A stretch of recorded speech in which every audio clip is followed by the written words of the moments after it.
All right. Hello. What is going on? All right. That's not how the way I wanted this to start.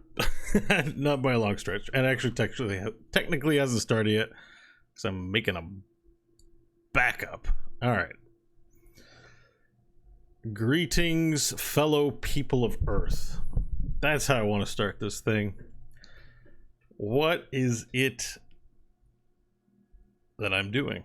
What am I doing? It is 9:57 a.m. Eastern Standard Time. I'm awake and doing a show at the earliest time I have ever endeavored to try putting some sort of audio / video content together. It promises to be a completely unorganized, rambly affair. I have my There'll Be Dungeons tea in a skull mug. And unfortunately, I'm not set up in such a way that you will see me drinking it, so I'm just going to put it up for the camera here for now. And I've also got as backup a Monster, and I'll explain why in a second.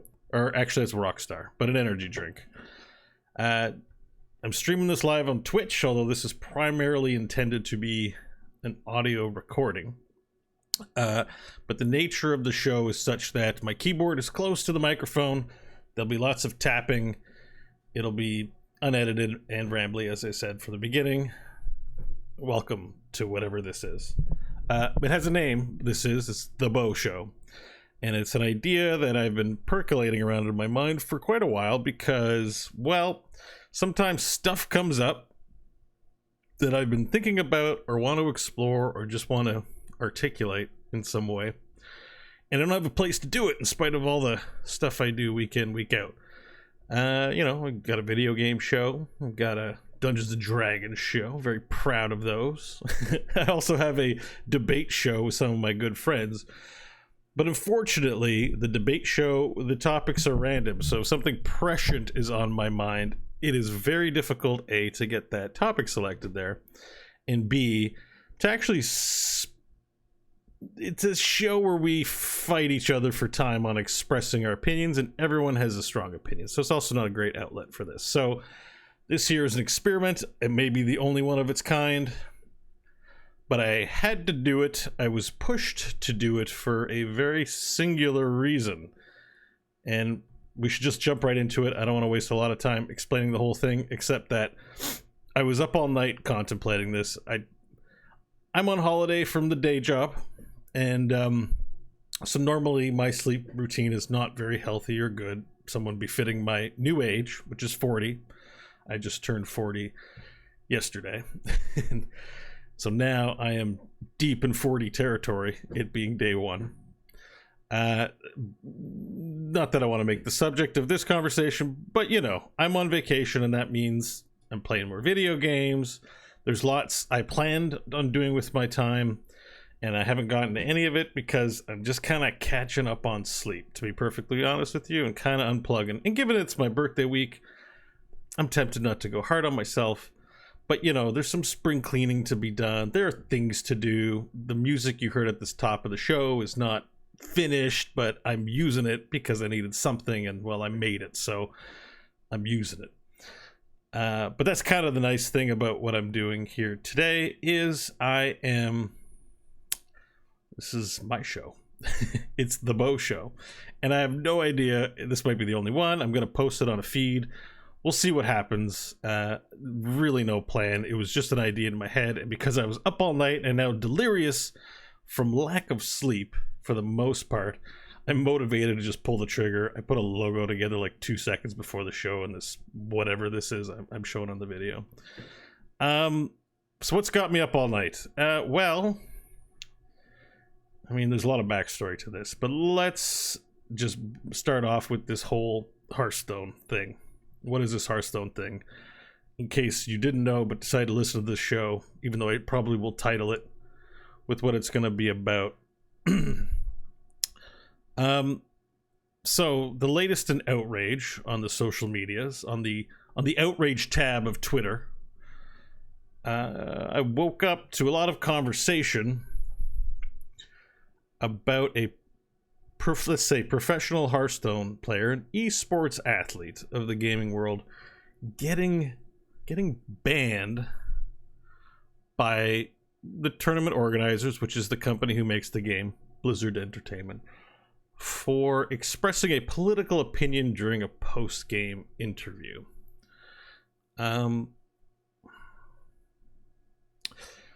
My first reaction to this when I heard it was, this is the latest in outrage that has been... Okay, so we did an episode on outrage culture recently on Good, Bad, or Bullshit. We had a big conversation there about that, which just released 2 days ago. But leading up to that, I'd been having a hard time. Well, the impetus of it is I do a wonderful show with John and Scott over on Core, but one of the things that had come up as we made a transition from strictly covering Heroes of the Storm and expanding our scope out into all PC gaming was that I was consuming a lot more gaming press. And that had reached a peak for me personally, because I found that a lot of what I was reading was not journalism, was headline clickbait. It's mostly editorialized. It's very poorly researched stuff. A lot of it is based on whatever ice cream cone has fallen to the sidewalk that week. And I think there's some good reporting going on, but I think a lot of it comes with a lot of bias and a lot of outrage. And I felt like I was taking a lot of that on. I felt like that was coming out in the kinds of conversations we were having. And if you've listened to Good, Bad, or Bullshit, I mean, you know that I sort of jump headfirst into all of these topics.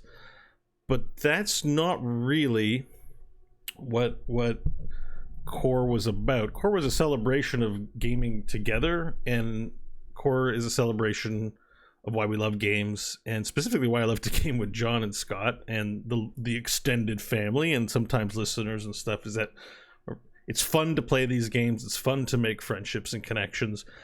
And in spite of like criticisms of Heroes over the years, like there was always like a certain level of love or investment in that particular game, where I always felt like we were building on something positive. As I expanded the scope out to talk about like what's going on in gaming world and using resources outside, it started to really bug me, including social media, accounts I follow on Twitter for information. And it slowly started to dawn on me in conjunction with the stuff coming out about, Russian troll farms, bots, being out there to essentially interfere with communication, to undermine democracy, essentially. And like that's a big topic that we can expound on, but that the social media channels that we're using, it's by no coincidence that we find it a ready and steady font of outrage. And I'm grappling with this currently. I don't have any specific thought right now on, is social media bad? Do controls need to be put in place on how these kinds of services are executed? Like, do I wholesale Mike, a co-host on Good, Bad, or Bullshit, is completely excise social media from his life? We call him a Luddite. I believe in the future, and I like science and technology, and I like communicating with people. Got a lot of birthday wishes that very endearing and very wonderful, and it's produced a lot of good for me. Let's say it's nice to feel connected to the people that you're creating content for. I mean, it's fantastic, really. But by the same token, there's that, you are what you eat, and I do check the Twitter news feed almost out of instinctual habit. And I'm coming to this sort of realization that like the stuff that I'm ingesting is having a detrimental effect on my perspective of things.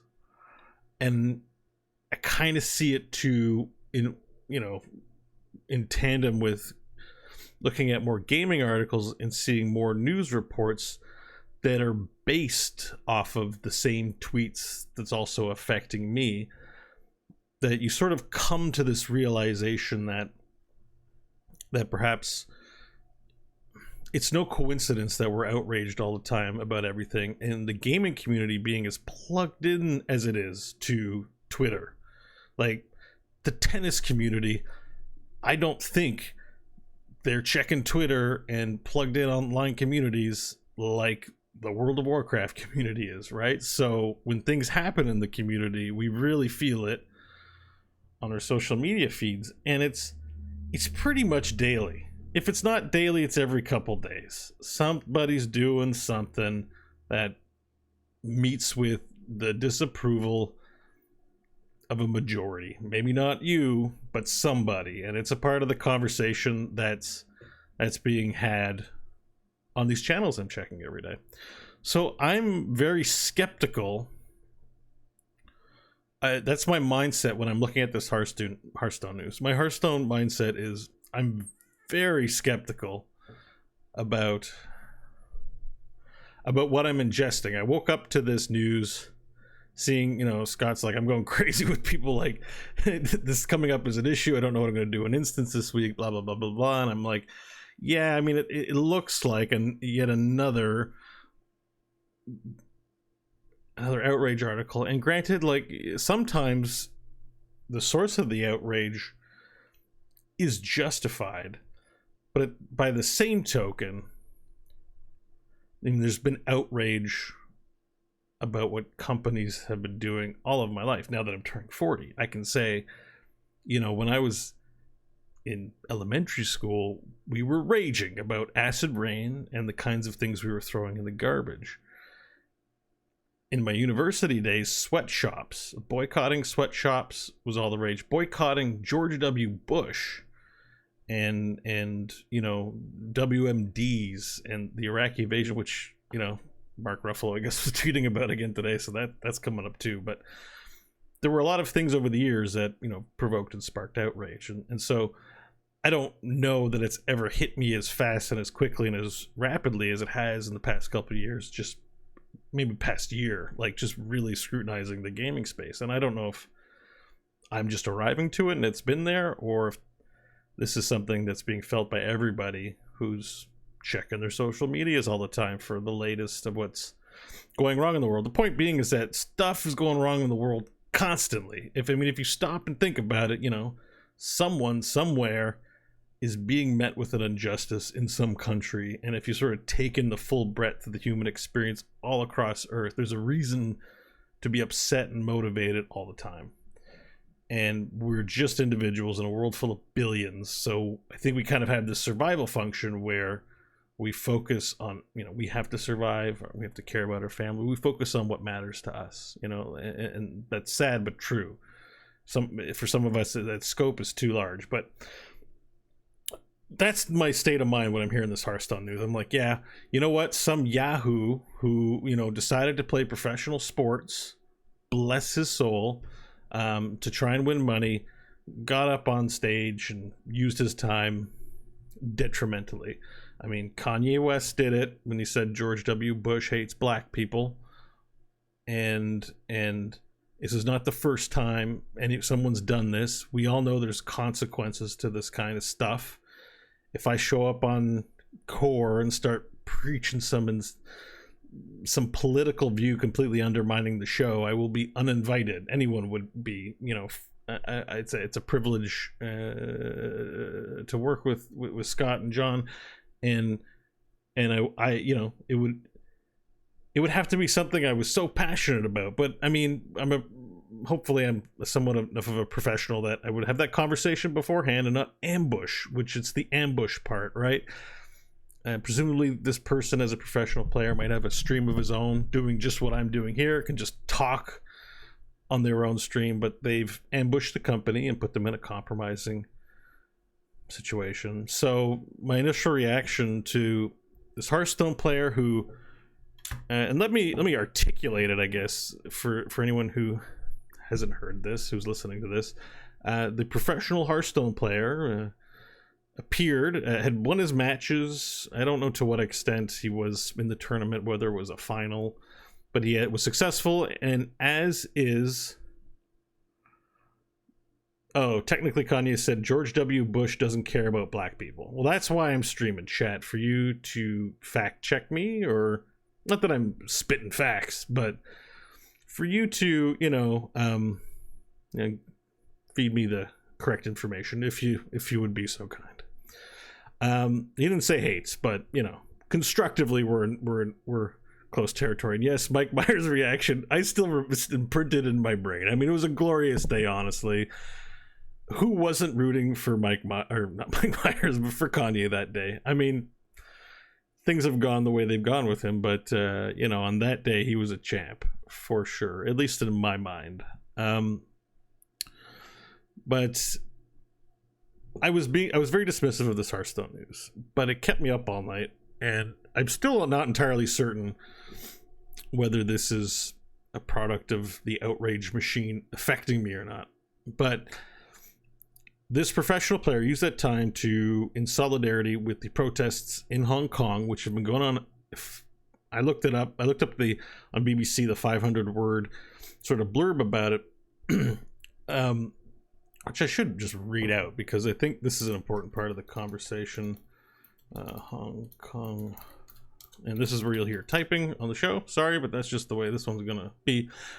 This person wore a ski mask and I guess like it looked like some sort of visor and a gas mask on, and the casters in my review of their little video, the little clip that's been going around, was they were kind of giggling. I guess they were nervous, but ultimately I think they knew it was coming because they had an opportunity to put their head down on their desk. It's in Chinese or Mandarin. I don't know what was said, but except for what people have translated. But effectively, let's see if I can't get what he said here. Looking for the text now. But basically, this player known as Blitzchung, is it Blitzchung? Yeah, he says for his interview, the two casters, they were smiling, somewhat nervous, but I had a sense they knew it was coming, which I'll get to why that's prescient, I guess, in a second, but or important, I should say. But they put their heads down, and then the guy said, "Liberate Hong Kong, revolution of our age," and in solidarity of Hong Kong versus China. And so what's kind of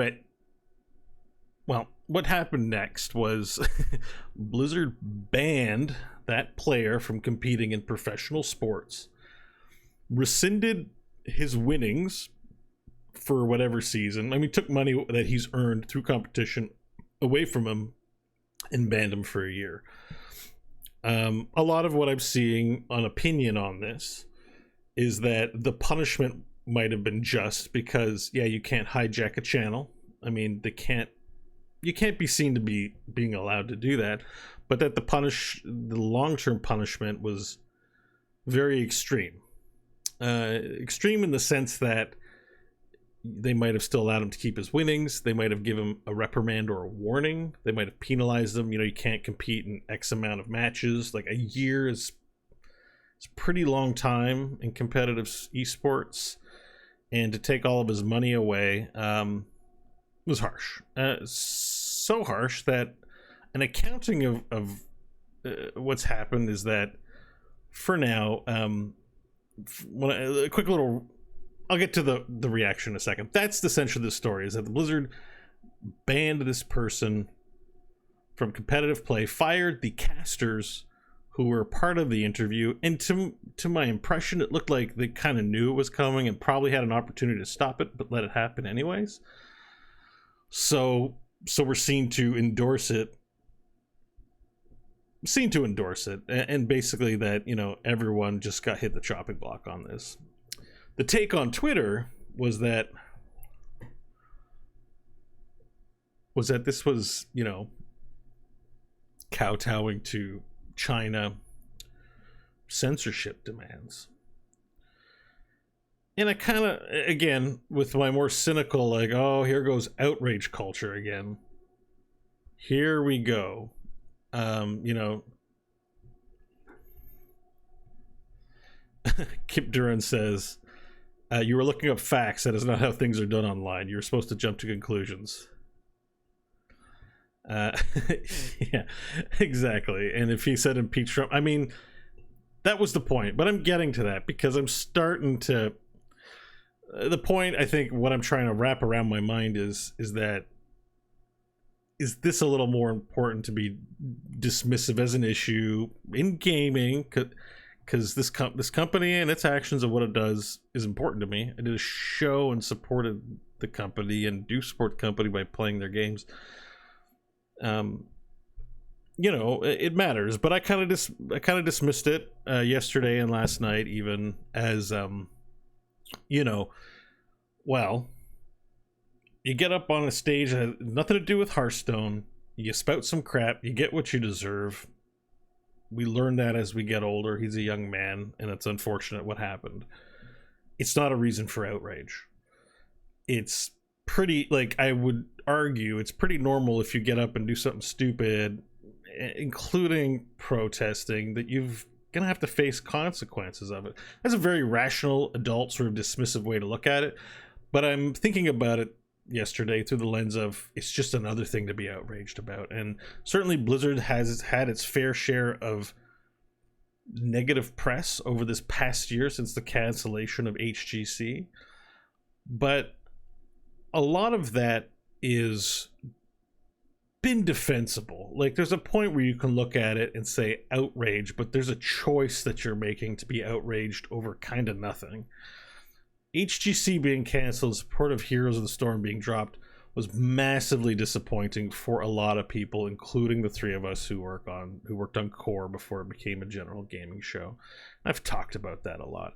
The Diablo Immortal thing was poorly timed, but honestly, running the company or saying crazy things about the company because you don't like a thing they announced, it's outrage culture. It's not really something that's worth your psyche to be really that worried over. You don't want a mobile game. Big fucking deal. Honestly, big fucking deal. Like, grow the fuck up. Like, and it's just, if you don't like mobile games, it's fine. If you can have an opinion, it's fine. But if you're one of those people that's going to make a 50-minute YouTube video complaining about the company and trying to get your pitchforks out about a mobile game, you need to get a life. That's what I think. It's okay if you don't like it, though. And it's just because I know John's here and I know he spoke out against the mobile game, but he's not what I'm describing, just to make it clear for him. So anyways, I looked at this as like, yeah, another Blizzard story, another outrage thing. Gamers are going to whine about it. Big fucking deal. I don't want to talk about it on Core. But it kind of bugged me, and I'll tell you why. I'll tell you what happened is that that Slasher account, I guess he's an esports analyst, that Rob Breslow guy, tweeted a clip of a recent South Park episode. And this is bad, but I consider my most reliable source of news to be South Park. If South Park's making fun of it, there's a reason to look at it. It has been something that's been true for as long as I can remember South Park being a thing. South Park is very shittily animated, very poorly voice acted in a certain way. It's racist, it's prejudiced, it's highly offensive. There's a lot of reasons to look at South Park and dislike it, but the overwhelming, I mean, if that sort of thing offends you, but the overwhelming pillar of that show, of that particular show, of Matt Parker, Trey Stone, and the people they have writing it, I think Bill Hader's been in there doing writing, of the people who work on that show, is that they are really good at finding the right things, the important things to make fun of, like hitting nerves, I guess, looking at things and not really even seeming to take a side. Like, I mean, they were making fun of woke culture 4 years ago with the PC principle and all that. They're damn near prophetic when it comes to stuff like that. It's uncanny. So after we did core and played some games and decided to go to bed, I watched the show. I watched the South Park episode, and I recommend just watch that one episode. I recommend it completely because now it's got my brain thinking. It's got my brain thinking a lot about what is going on with Blizzard and what is going on with the media we're consuming and what is ultimately going on with social media. It's coming more and more to light that, well, there's just so much to say, and I want to get it in the right order and not jump all over the place, but it is going to be rambly, so you'll just have to enjoy it for what it is, I guess. And I guess to start with, getting back to this Hearthstone thing, right? So since then, here is something that's come up, and if you haven't seen it, you can go to the Slasher account at Slasher. He's sort of, I guess, the lead like social media person, sort of tweeting this stuff out. But one of the things said that Blizzard actually in China tweeted a response to this, but it was different than the US one. Let's see here. So there was a response. Let me see. Well, apparently, I'm just looking for it here, but apparently the Chinese one was different, and this was important. Let's see here. All right, so just as the NBA's original Chinese Weibo statement was pretty harsh on Daryl Morey compared to the English statement, Blizzard's official Hearthstone Weibo post made an additional comment condemning Blitzchung and defending the pride of China. Let's see. I don't know if this is the one, but basically there was an addition to the statement. We are very angered and disappointed what happened at the event and do not condone it in any way. We also highly object the spreading of personal political beliefs in this manner. Effective immediately, we've banned the contestant from events and terminated work with the broadcasters.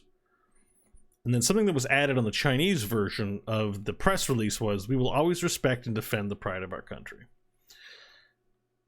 And this kind of goes to the heart of the matter and why it's stinging particularly. Is that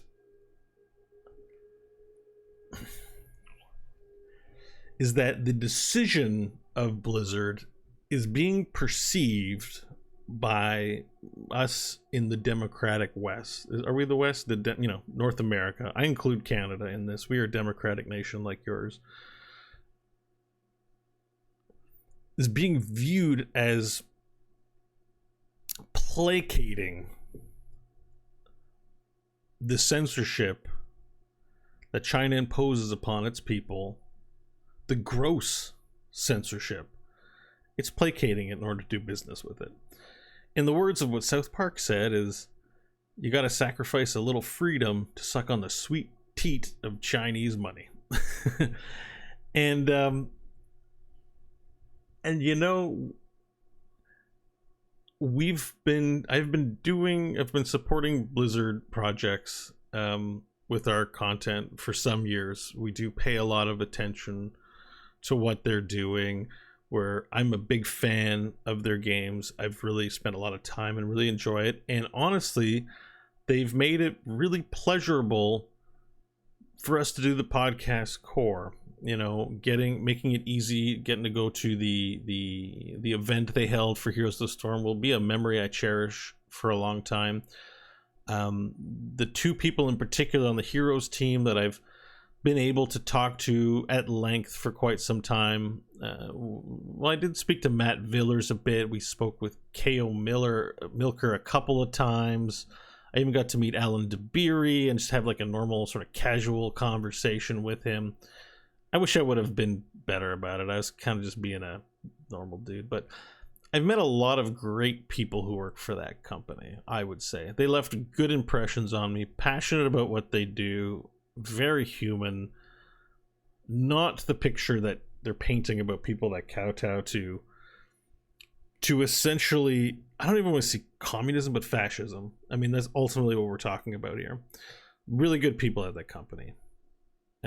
Bethany, who used to work there, who was our contact there, was incredible. Kyle Dates was amazing. I got to speak with him for like 3 hours in the middle of the street, in the middle of the night, just about Genji and Orphea. Really great people. So I'm excluding them from this in terms of my assessment of the company as a whole. But ultimately, what we're talking about here with this ban is that it's perceived, and I think literally is, placating censorship, which there is a line when we're looking at, okay, we want to understand other cultures, we want to play by their rules when we do business there, but as democratic nations, it is really important. Like, a lot of people try to sound wise about, freedom of speech isn't really free, which is true for an adult. There is freedom of speech in this country, in Canada, in the States, in United Kingdom. Any democratic country has to have as a tenet freedom of speech. It doesn't mean you have to be irresponsible with your speech, but you have freedom of speech. And yes, there's a maturity around the fact that you shouldn't, go on. It's not polite to go onto someone's channel and ambush them for that. But the reason that we have that is that we have built into our culture and what we do the ability to say no, even if it affects no change. The fact that you can say no to something about the way we're all doing it, not be thrown in jail or shot in the head or whatever else, is fundamental to what it means to be one of us. And I do not follow politics. I have real disinterest in it. I don't get primed up on this subject a whole lot. But looking at this scenario now and looking at a company that I've covered, whose games I've loved and I've wanted to find ways to support over the past year, this is smoke. This is big time smoke, right? When you're looking for the fire. We haven't seen anything super incriminating yet, but this is big time smoke. And we know it's not the first time we've heard China brought up with this company or with other companies on the scale of even larger than Blizzard. It's bad. And so, I can't really look at this scenario and say, well, because you can kind of look at it and go like, well, maybe the people over at Blizzard were just trying to play it safe, but the fact that this person brought up a protest and China has a fucking bad record with this kind of thing, remember that they're denying the Tibetan nation, right? Like, I remember the Beastie Boys being big on this thing, and the Dalai Lama, like, what is his status? I remember when that was a big thing, and I feel like I never hear about this. What is up with him nowadays? Like, China's a real fucking problem, is what I'm trying to say. Not the people. I want them to get their shit together, but ultimately, I think what I'm trying to say, and I'm just kind of rambling here, is like, I am not supporting any company knowledgeably. Once it's in my head and that box is open, I'm not supporting any company ever, especially a media company whose shit I consume into my soul and it becomes a part of me, where I have to know that they are in support of practices of censorship. That's the tip of the iceberg. I imagine there are many more problems. Sweatshops were a thing. I don't hear about sweatshops anymore. I'm sure they haven't gone away. But you tend to move on with your life. You deal with what you can. But if I'm ingesting their attempts to sow discord in our democratic nation, well, I have to consider that. I don't want to. I want to just not think about it. But unfortunately, I was up all night thinking about it. And the context is this, folks, at least for me. My grandparents, whom I both knew, this is not some distant ancestor, my grandparents fled Europe under the cover of gunfire, Russian occupancy of Hungary. We fucking hate communists. All right? Now, I don't want to hate anybody, but I am in Canada today, at least my mom's side's in Canada today, because we were rebelling in our family versus the occupation of communist Hungary. So I can't with any good conscience, I can't just, that box can't close for me now. I have to look at this and say, like, is this just, I don't know, they're trying to do business there and they're making a mistake? Like, what's the response on this? Because ultimately, if this continues, just as a scenario where I'm playing video games that are, whose message or content is in any way meeting a board of approval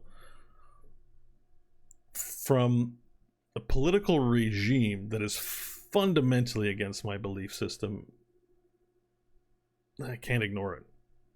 Unfortunately, I just kind of want to say it's all fun and games, but like,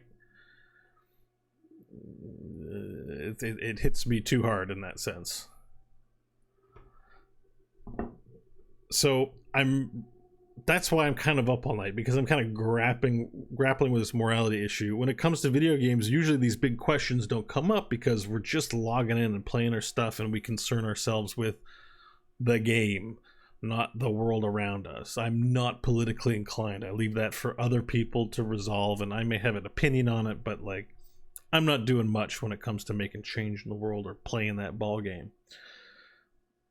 And I think that the South Park episode went on to demonstrate too that, all of our big ticket movie items, they make a lot of money over in China. In fact, I remember one of the things that came up with the Warcraft film was like, didn't do too well over here, but China loved the Warcraft movie. They made all their money back over there at theaters with the Warcraft movie. And I never just really connected it. But if you think about it, remember what we were talking about a lot in the 90s, maybe the 2000s mostly? Product placement, native advertising, even as early 2010s. Product placement was a big issue. That seems to have kind of gone away. There's products in our movies. There's products in our articles. That's just going to be it. Well, now what's come to light, the thing that's come out of the box for me personally, is that there are proactive anti-democratic governments sowing discord, or attempting to sow discord. Who's to say they're being successful or not, but attempting to sow discord amongst us. Yeah, I've before this came up as a topic for this Hearthstone issue, for the Blizzard issue. I mean, I had already been kind of looking into the extent to which Russia has been tampering with social media. Not just directly, it's not even direct things like they literally went into your voter box and changed your vote. Just getting online and having bots say shitty things, and then that entering your eyeballs, and that being part of your psyche. Remember that the place that we go to get our news, that news sources are quoting, are places that they're trying to sow discord with bots. And to me, Russia is not far off on objectives that China is, even if they're just doing it for shits and giggles, to sow discord, to put them in a better bargaining position or whatever. And like, I don't want to, this is a place for me to get tinfoil hatty because I don't really know about this, but to me, if you're going to invade, whether it's culturally, religiously, or militarily, it's a lot easier to invade when you sow discord. But they're probably not going to invade. But it might make a stronger bargaining position, influence, whatever. And their perception, at least from my sense, is that they have a unified government and a unified message, because they all believe the same things and support that vision. At least that's what the propaganda seems to say to me. So, this isn't to say, like, I don't look at Blizzard as a company and say the people there just wish they were Chinese and want to just, appease them completely. But they want to do business there. And unfortunately, and I think, that Rob Breslow guy summed it up on one of his appearances, but essentially, you go to a country whose culture is diametrically opposed to your own and try to please them, and in pleasing them, you piss us off. And for very good reason. People have died. We've had our own civil wars. We've had our own internal conflicts. We've fought for the world. Democracy is this vision that we all feel is worth fighting for. And, screw the people who want to undermine the thing that we're working towards, is my sense. Like, I don't... Because one of the tenets I was blessed with was that I do have the right to say no. I do have the right to speak irresponsibly, because it's my freedom to express myself. And we've been dealing with this for a while. Tychus' cigar was the issue years ago. No one gave a shit about that. We just said, oh, China. I guess they're trying to please the market in China by taking a cigar away from me. Now I'm even more pissed about Tychus' cigar. Because again, I'm like, so my game, I'm not an American, so I can't say my American company, but the English-speaking, democratically supported company that build a game that I enjoy has made a creative change to a character that is iconically smoking this cigar to appease an entire nation of consumers. And do they really need that money? Do they really need it? Do any of those companies really need, like, why don't we all just say, what? I know there's lots of answers for this. This is way above my pay grade of knowledge, but why can't we say, yo, China, you want our cool shit? Maybe change, and we'd like to be a part of your market. But I don't know who we're in debt to here in Canada. I'm pretty sure it's China. In the States, it's probably China. There's kind of a power dynamic right now that just makes it say, no, we want to be a part of your market, which is where the South Park thing is. Like, if you watch that episode, it's literally like, it's Marvel movies. It's Marvel movies. And you might say, well, what's the big deal?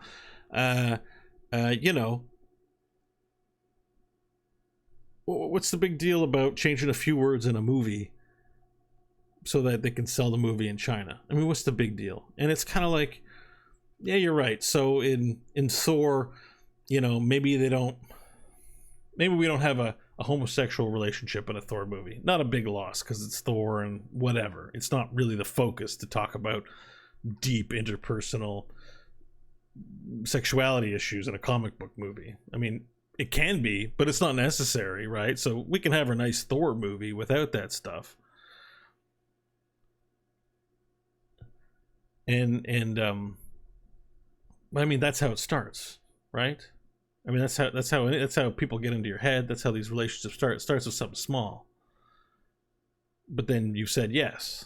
And you say yes again. You say yes again. You say yes again. And ultimately, what I'm consuming is not an American-made piece of commercial art, because it's still commercial art. But I do not want to consume commercial art from a communist country. I can't.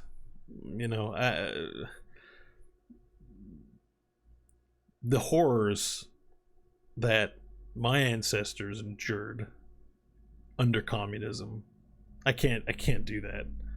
It may not seem as prescient to you, but this is 2 generations away. Even one. My mom was born here. My aunt and uncle were born over there.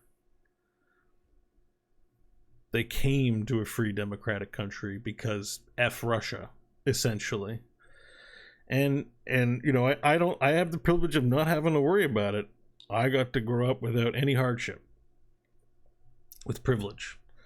But I'm not going to invite it back in. And this Hearthstone thing is really concerning.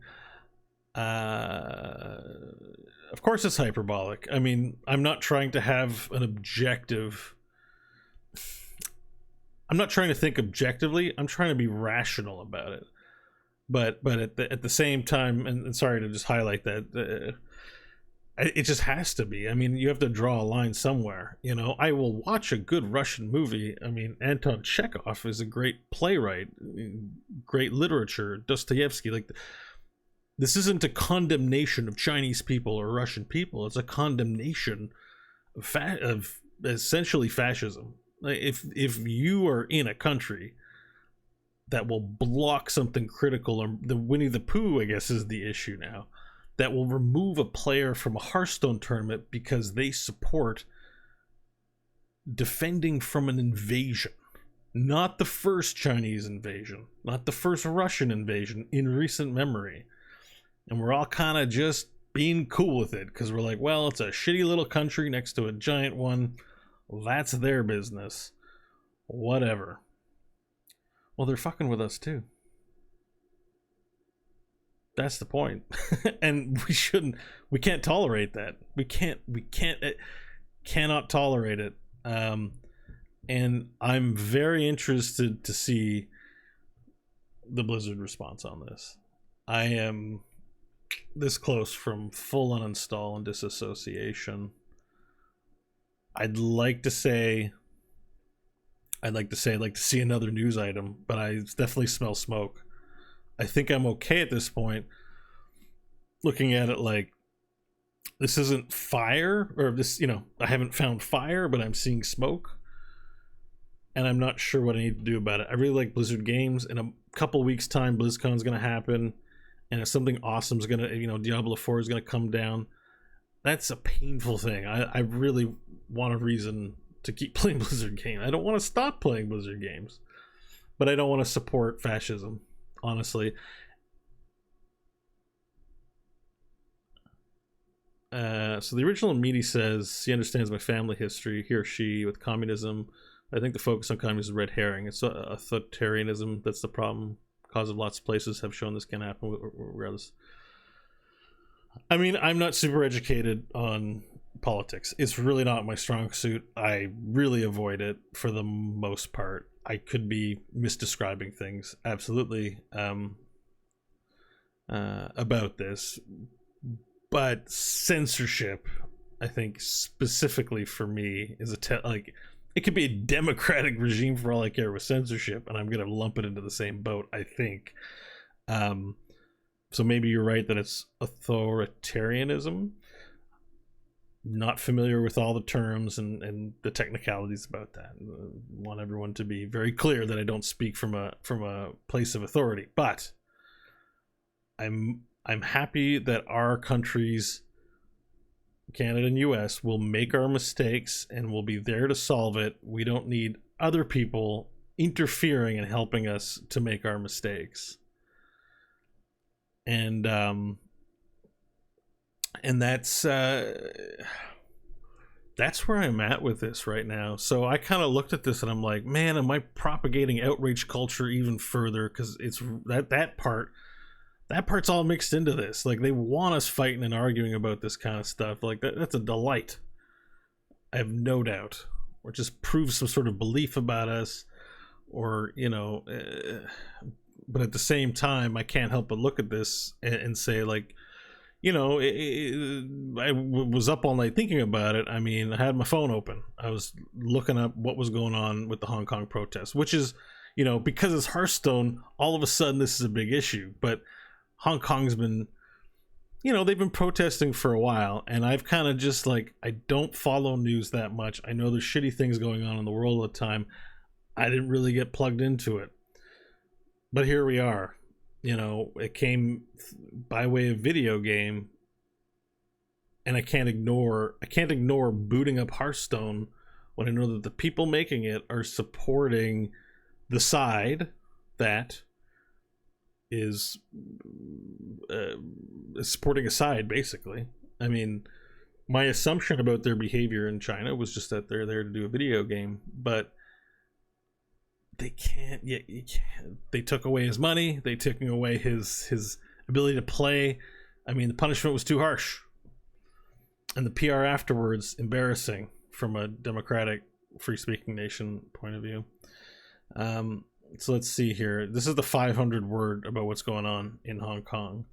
So from BBC, this is bbc.com. So the extradition bill, which triggered the first protests, was introduced in April. It would have allowed for criminal suspects to be extradited to mainland China under certain circumstances. Opponents said this risked exposing Hong Kongers to unfair trials and violent treatment. They also argued the bill would give China greater influence over Hong Kong and could be used to target activists and journalists. Hundreds of thousands of people took to the streets. After weeks of protests, leader Carrie Lam eventually said the bill would be suspended indefinitely. How did the protest escalate? Protesters feared the bill could be revived, so demonstrations continued, calling for it to be withdrawn completely. The bill was finally withdrawn in September. By then, clashes between police and protesters had become more frequent and more violent, with injuries on both sides and scores of people arrested. Police have fired tear gas and rubber bullets, while some activists have thrown bricks, firebombs, and other objects. In July, protesters stormed Parliament, defacing parts of it. Also in July, a masked mob armed with sticks, suspected to be triad gangsters, assaulted pro-democracy protesters and passers-by inside Yenlong Station, far from the city center. In August, one protester was injured in the eye, leading to demonstrators wearing red-colored eye patches to show their solidarity. Protest action at Hong Kong International Airport in August also saw renewed clashes and led to hundreds of flights being canceled. So what do the protesters want? They say the demands have changed over the weeks, but they include withdrawal of the riot description about the protests. I think they've also been somewhat labeled as terrorists. Amnesty for all arrested protesters, an independent inquiry into alleged police brutality, and universal suffrage for the elections of the Chief Executive and Legislative Council, Hong Kong Parliament. Some also want the resignation of Carrie Lam, who they view as Beijing's puppet. It's not clear if scrapping the bill will end the protests. Some opponents see the move as too little too late. After initially staying quiet on the unrest, China has condemned the Hong Kong protests as behavior that is close to terrorism, a sign its approach is hardening. That's where I read that. It's not getting better, it's still getting worse over there. There have been reports of Chinese police and military massing across the border in Shenzhen in a clear show of force. Protests supporting the Hong Kong movement have spread across the globe, with rallies taking place in UK, France, US, Canada, and Australia. In many cases, people supporting the Hong Kong demonstrators were confronted by pro-Beijing rallies. What's the status? What is Hong Kong's status? Hong Kong is a former British colony handed back to China in 1997. It is run under a one country, two systems agreement that guarantees it a level of autonomy. It has its own judiciary and separate legal system from mainland China. Those rights, including freedom of assembly and freedom of speech, are protected. But those freedoms, the basic law, expire in 2047, and it is not clear what Hong Kong's status will be then. Yeah. So that is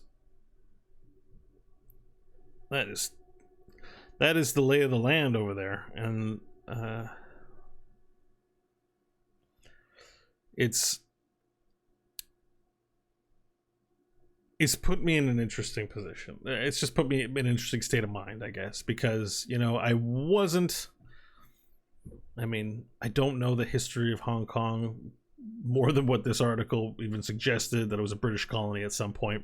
Britons gave it back because, hey, you should have part of your country back, I guess. Like, that's part of whatever agreement was probably, you know, I could look up the history of whatever that agreement was. I don't know it. But it seems like the influence of the occupiers is still there. And it sounds like they want to have a free democratic nation. And they're not going to win. I mean, they're not going to win. Right? I mean, we're seeing this drama play out before us, and they're not going to win. And what are we as democratic, as people who benefit from democracy, we're part of that world? Are we just going to go, hey, authoritarianism is your culture, so go ahead. Far be it for us to tell you how to run your country. Which on one level I can agree with, right? It's part of being, we don't tell people.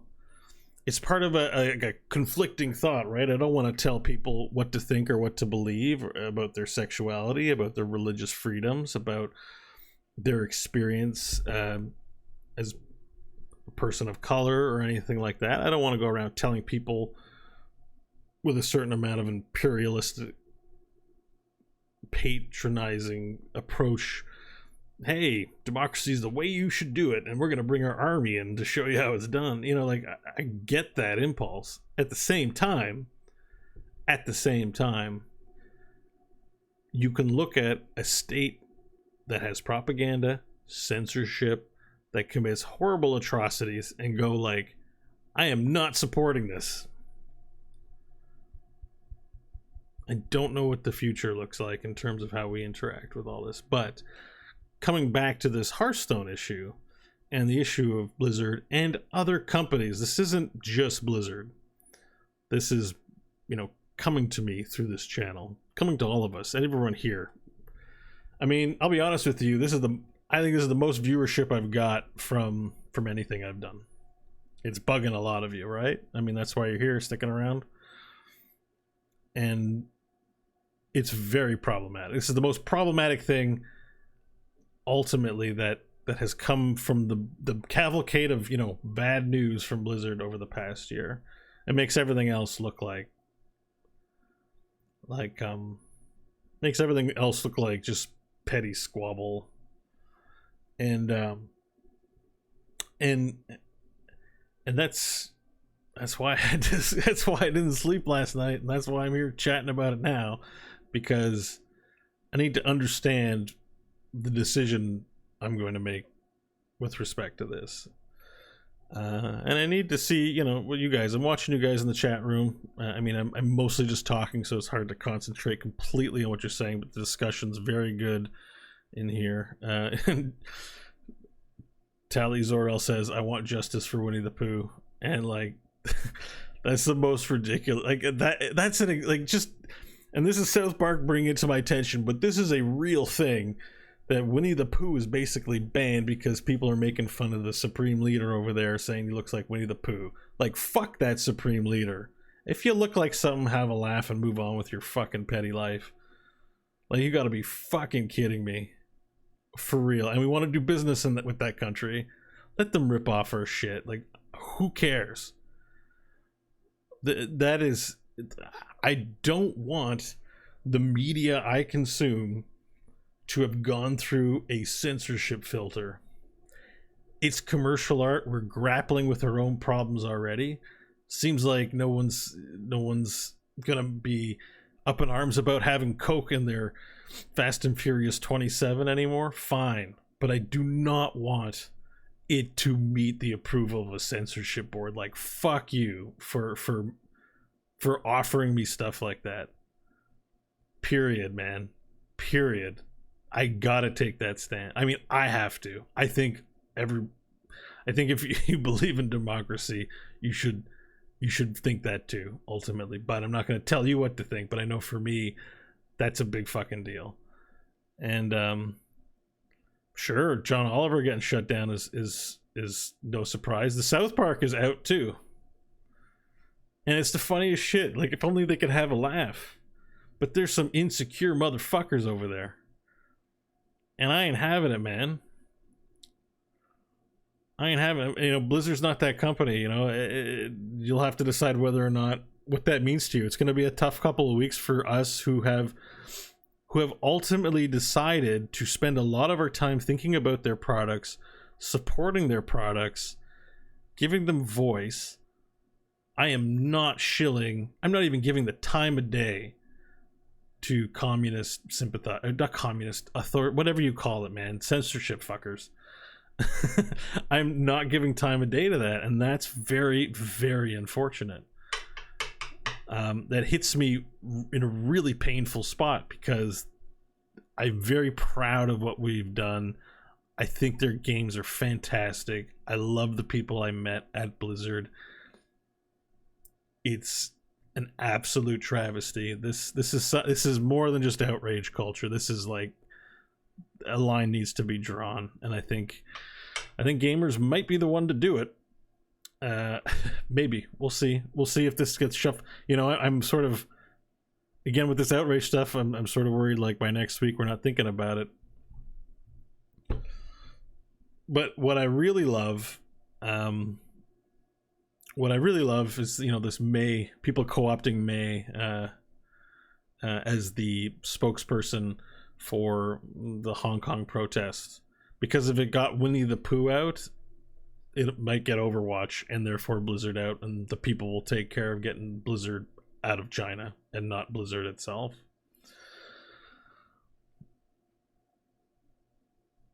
I you know, like, I need to sleep on it because I didn't get a good sleep last night because this is bugging me. But I think ultimately I'm okay with my stance. I'm not uninstalling my shit just yet. I think people have an opportunity to participate in the discourse. Blizzard, I'm gonna wait for them, but we need, you know, I'm gonna give them a certain amount of time and see where the ball lands on this shit. But if it doesn't land in a good way, yeah.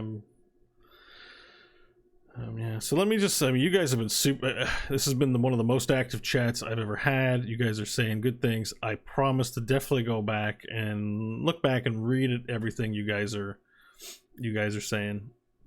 But one of the things that just came up now was, here's a genuine question from ABCD Eduardo. What, if anything, can Blizzard do to fix this? I mean, they can, I don't know, man. That's tough. What can they do to fix this? I think we need to stop doing business with a country.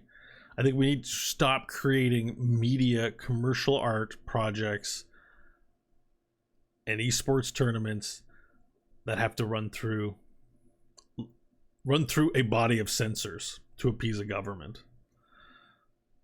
I don't know. It would take a brave person at that company, at the head of that company, to own it, to say it. We all don't believe it's likely to happen, and it's probably not likely to happen.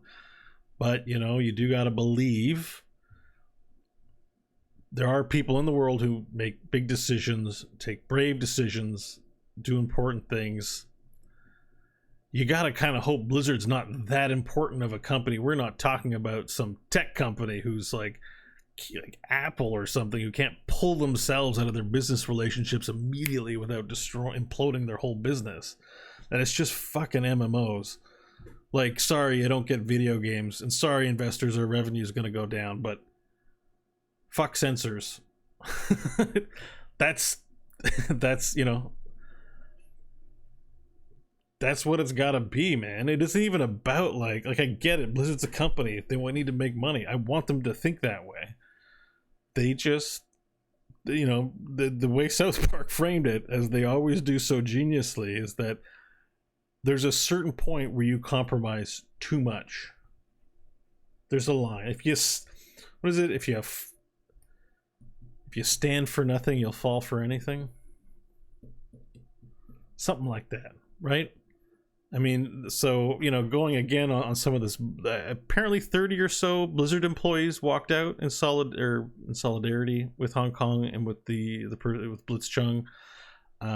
Two of the Every Voice Matters and Think Globally things were taped over on the orc that's standing outside of the circle there, because I think those mission statement, and in their opinion, I think rightly so, have been corrupted.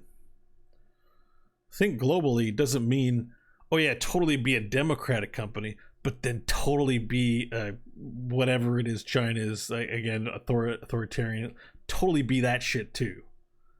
Like, no, fuck that. Like, that's wrong, right? Your client, I mean, maybe it's, if they want to be a company and fly to the stratosphere, be everywhere, that's fine, but it's not going to be with me. and hopefully not with anyone in a democratic country. You want to go be a Chinese video game developer, then go be that, please, and leave us alone.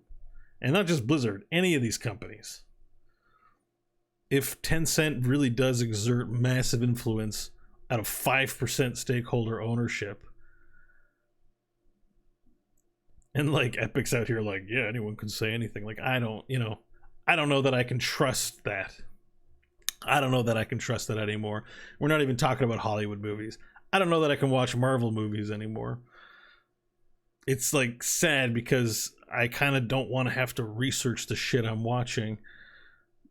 But it's getting to that point, my friends.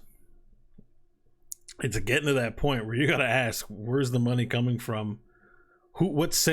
Not where's the money coming from, because money could come from anywhere and it doesn't matter. It's what board of censors is this passing before it reaches my eye holes?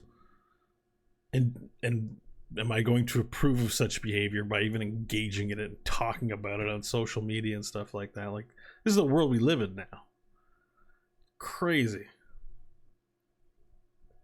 Just mind-blowing. What have been a mind-blowing couple of weeks for me. And you know, I want to just kind of be cool with this stuff, but I grew up listening to punk rock and I grew up listening to rap music. And there's no two musical forms in existence that rail against oppression in the various ways. Like, this is my DNA. This is like through and through my DNA. So, and as much as I've been on various shows saying, well, it's a company, they got to make money, tough decisions have to be made. That's true, but there's a line that's got to be drawn somewhere. There has to be. There has to be. And you know, I'm just not gonna do it. So we'll see, man. I want the outcome to be, yo, we're Blizzard. We realize just how severe what we're doing is, and we're going to change that. So Sweeney's a big time activist. I believe him when he says he won't let China tell him what to do.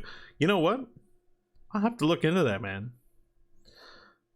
It's gonna be time to start thinking about, this is an important issue for me, ultimately.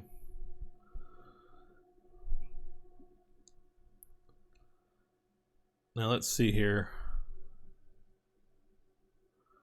Now, there was one other thing that had come up. Oh, the other big news item, which was interesting. Again, a part of this conversation. Many of you folks in the chat room who are listening, you guys know who Brian Keebler is.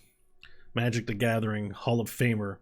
I knew who Brian Keebler was before Hearthstone even existed. And I played Magic before, and I had watched pro games getting into the whole Magic the Gathering thing. He resigned over this. And at first, again, at first I looked at this news article here. I mean, let me see if there's anything come up with Brian here. And John, actually, I think is the one who linked his statement in our Slack. Let me get that open. And John, you said, I hope you don't mind me saying this, I don't think it's anything bad or anything, but you know, good friend John from Core, John Jagger, links it. He says, this is pretty much all I need to know about what's going on. And again, with my outrage culture hat on, I was like, oh great, some caster was already thinking about quitting found his reason to do so. Cynical as ever. Big fucking deal, right? Let's have a look at this. Let's have a look at this. So, and I actually kind of didn't realize this was Brian Keebler writing this before. Let me just, yeah, BMK Gabling. That's Brian Keebler. All right. Crazy. All right, it's just loading up here, so we'll give that a minute. But you know, John said, this is everything I needed to know. And when he linked this, I read it and I went, oh great, guy looking for an excuse to quit. can't just kind of quit 'cause it's a stupid thing to do. He's got a legit thing. Outrage culture. Let's go. I don't know. I'm very cynical about all this stuff, but I had a look. It's been swimming around my head.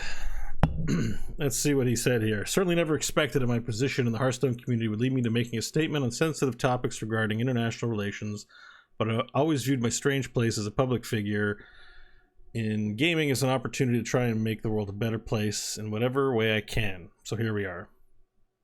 And I kind of get that. I am not on the scale of Brian, but I kind of feel like that's kind of what I want to do with anything I produce, is even if we're having a tough talk, even if I'm dropping F-bombs and, you know, doing whatever,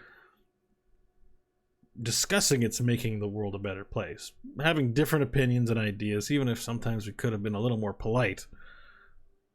Discourse is the way to go, not censorship. And always trying to think or hope that the thing that we're doing is making the world a better place. So I like this.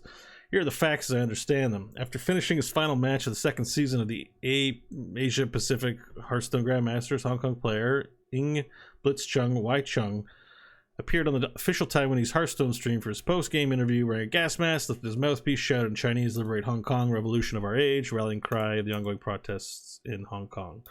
On Tuesday, Blizzard announced a ruling claiming that Blitzchung violated one of the rules against engaging in any act that, in Blizzard's sole discretion, brings you into public disrepute, offends a portion or group of the public, or otherwise damages Blizzard image.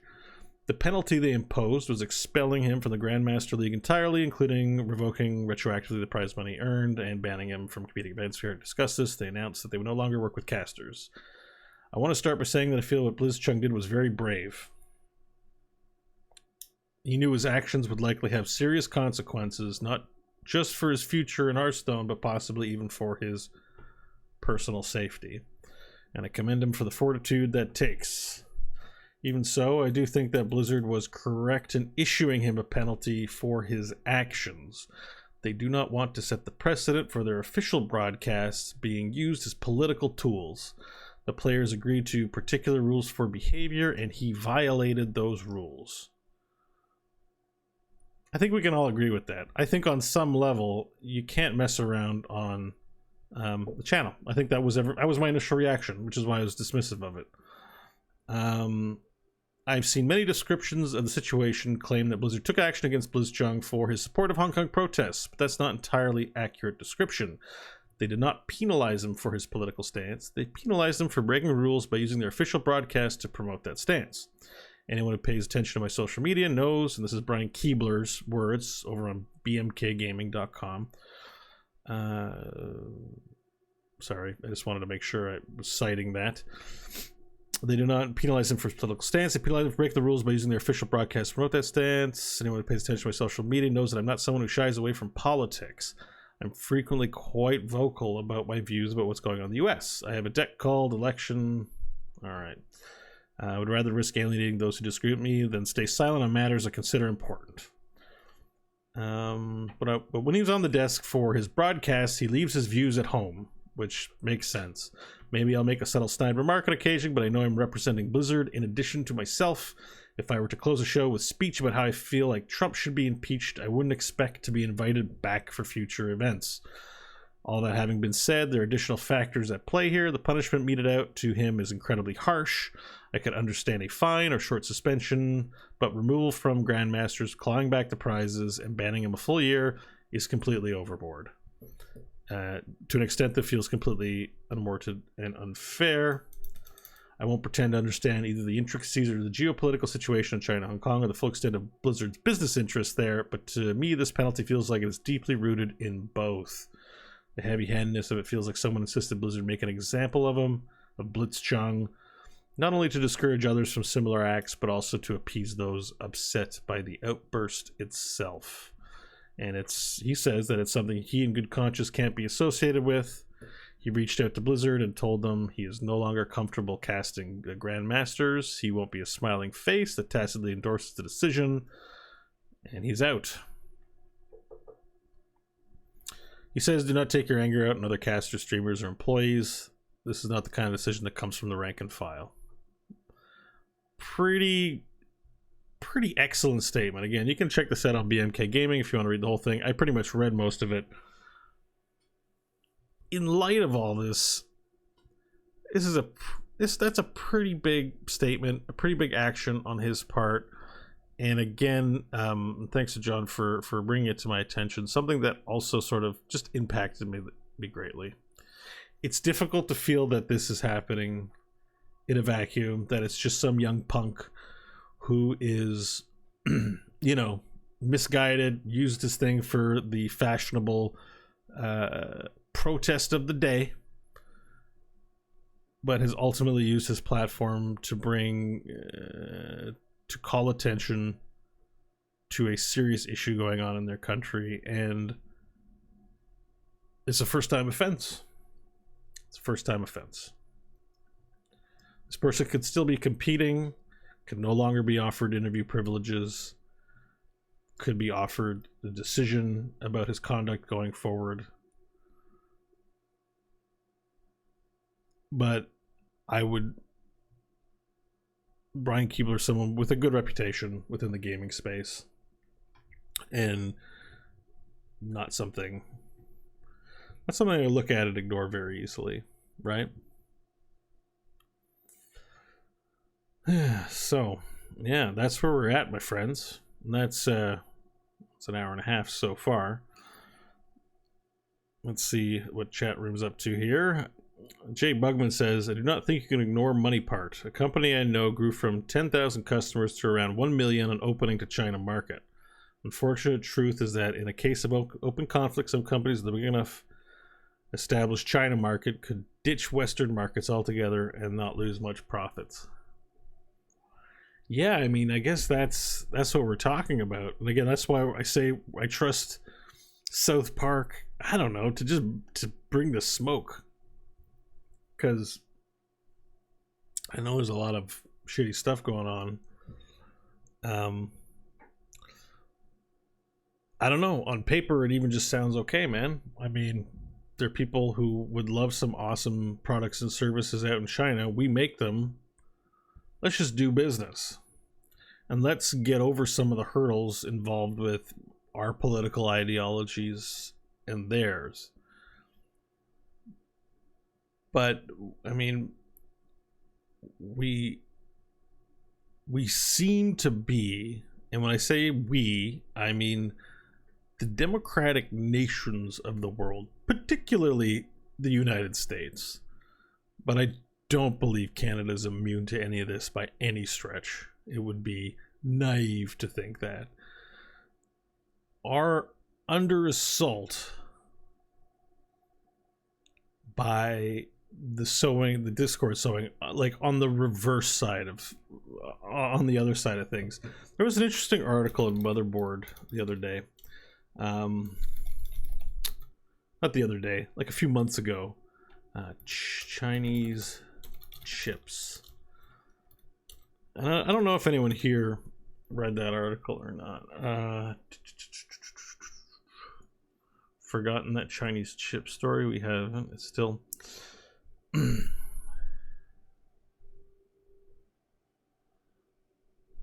It's what? It's wrong? It's still wrong. People are saying it was on Motherboard though. I wanted to... Was that debunked? Does anyone know? Basically, if I recollect, it was on Motherboard. That these chips were loaded for a long period of time onto circuit board, into computers that made their way into the US government, into Apple. Well, I think Apple actually found out about it and stopped it.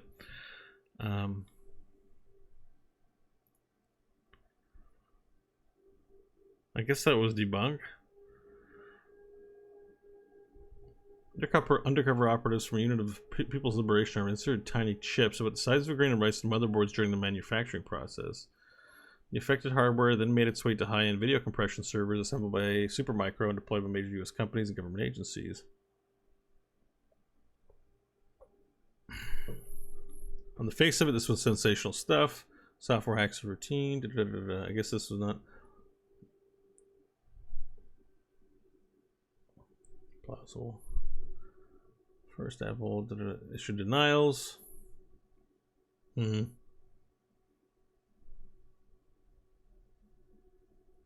have to look into that more before I speak about it, but I remember there being an article to this extent.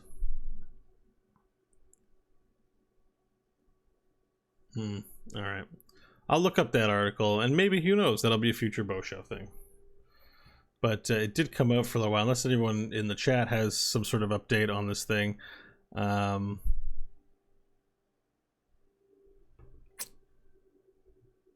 You know, it's not unheard of. I mean, it's happening, right? We're having problem on our social media right now for sure, and there are definitely attempts to infiltrate our computers from somewhere outside, and you know, I probably want to reference a few articles before I do another show, and we can talk about that. But ultimately, to get back to what the topic is today, which is the censorship issue, it's very real. Yeah, you know, it's true. I mean, I read it a long time ago. It just sort of came up in my mind, but I kind of don't want to go on and on about something that it's not fresh in mind. So I think I'll stay away from that. But you know, to play devil's advocate, how much does Blizzard owe its Chinese fan base in regards to towing this political line? If they piss off China enough, everyone will lose access to the content they've paid for. Yeah. I mean, I don't know, man. It's tough.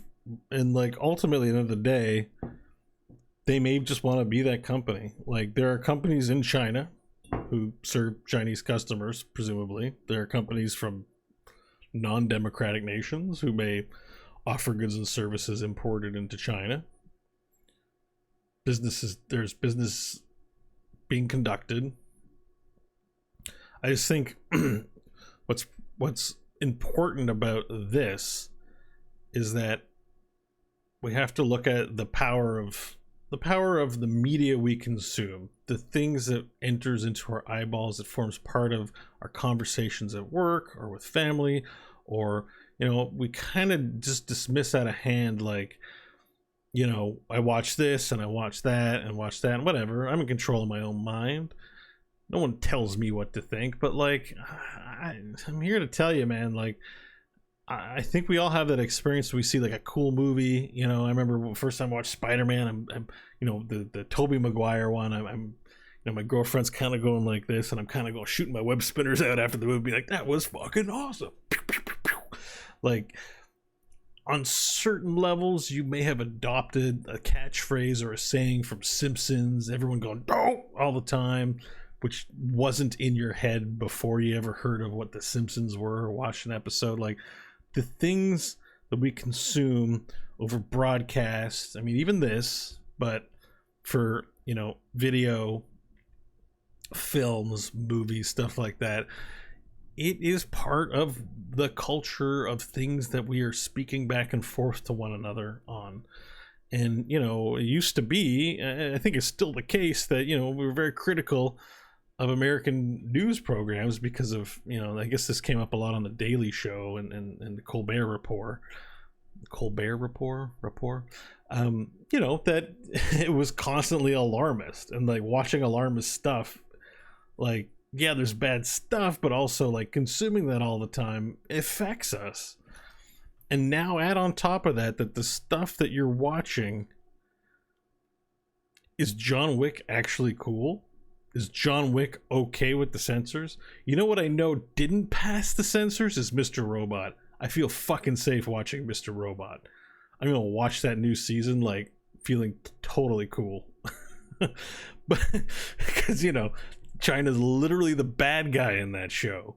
And if you believe in the Prussian commentary of South Park, like, I feel like Mr. Robot has got some credibility in this arena too, of just playing in the arena of touching on nerves internationally, I guess, or, you know, even domestically, political nerves. And but I mean, we can only I mean, I don't know. Russia's not involved in that show. I don't think. I can't remember. Maybe it'll pass some. I don't think we're trying to do business in Russia. I think we're trying to do business in China, at least as far as I know. But I certainly don't want to be. I certainly don't want to be watching or promoting stuff that is, you know, meeting some sort of approval of some censorship, and everyone's like, yeah, it's got nothing to do with you. Don't worry about it. It has everything to do with me. The stuff I'm putting in my face becomes propaganda when it meets a board of censors. And it's not even qualifying as commercial art anymore. It's qualifying as literal propaganda. So if playing your Blizzard game or your Ubisoft game or whatever game is now vetted by a committee, a propaganda committee, like, just wrap that in your brain for a second, even if it doesn't bother you, because the output is like, whatever, they seem to have approved everything I like. You grew up in a democratic country, probably. You know this is wrong. You know it's wrong. It just is.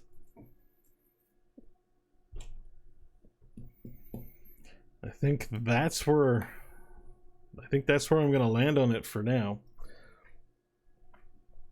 I think I've covered it all for the most part about what I want to express about this. Not what I want to express, because I didn't come here to say a specific thing to any of you.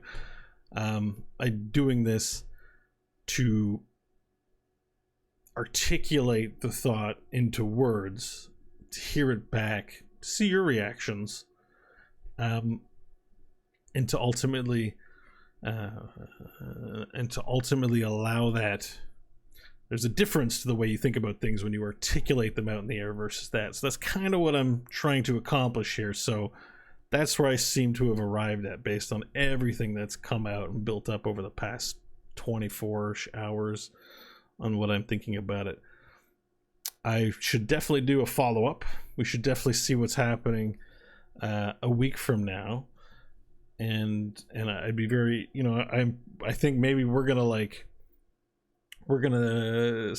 gonna draw this, whatever this is, to a conclusion fairly soon, and still have plenty that I maybe didn't mention that I'd like to discuss. But, you know, I think that's where I'm at right now. So I wonder, you know, I'm going to go back and I'm going to go listen to everything everyone's contributed, but I'm wondering if anyone else has any, you know, anything else they'd like to express here. I kind of want to hold an open forum. I think what I'm going to do is I'm going to put the show on a pause for 5 minutes, just to give me some. I've been speaking for about 2 hours straight, so I'm just going to give myself a break, collect my thoughts. I'm not sure if this is something I want to finish yet or not, because this is the first time I've done something like this. So we're gonna take a little pause. I'm gonna scroll through the chat, see if there's anything in there that's there while you guys work that stuff out, and we'll be back in 5 minutes. How about that? All right. See you in 5.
All right, and we're back.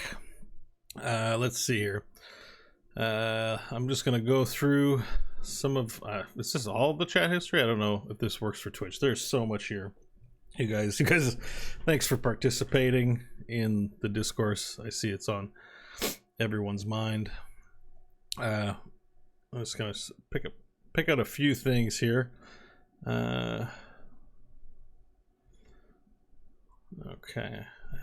Well, you know, this is my first time doing this, so there might be some quiet a little bit as I go through it. All right, some of it I've already sort of responded to.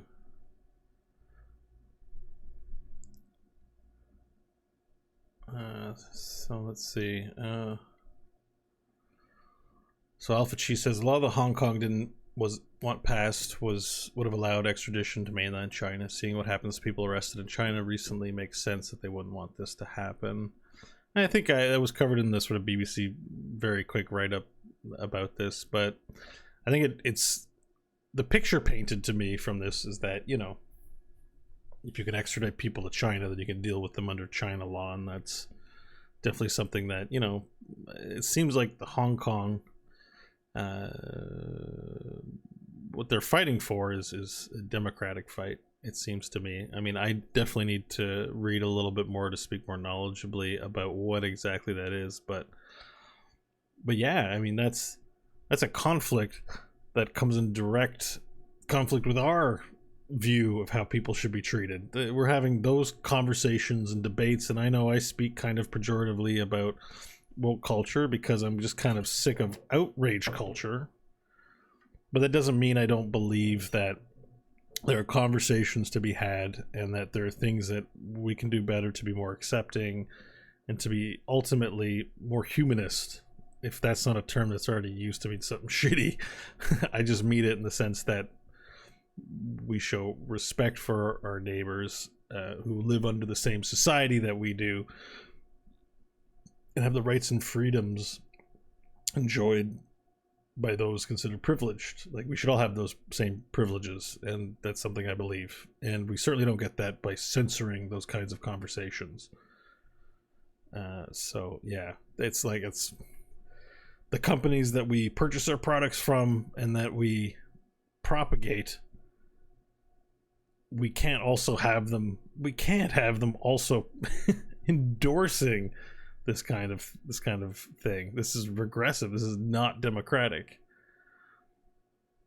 It's one step closer to that cyberpunk future that I'm always loving. But I mean, really, the real reason I like, you know, cyberpunk is for the criticism and the ultimate horror. I believe cyberpunk to be a horror genre, but not with monsters, but with extrapolation on the science and the kinds of things that we come up with into a near future society, right? I don't want corporations becoming the governing body, decentralization of actual government. But I mean, that's something we could talk about too.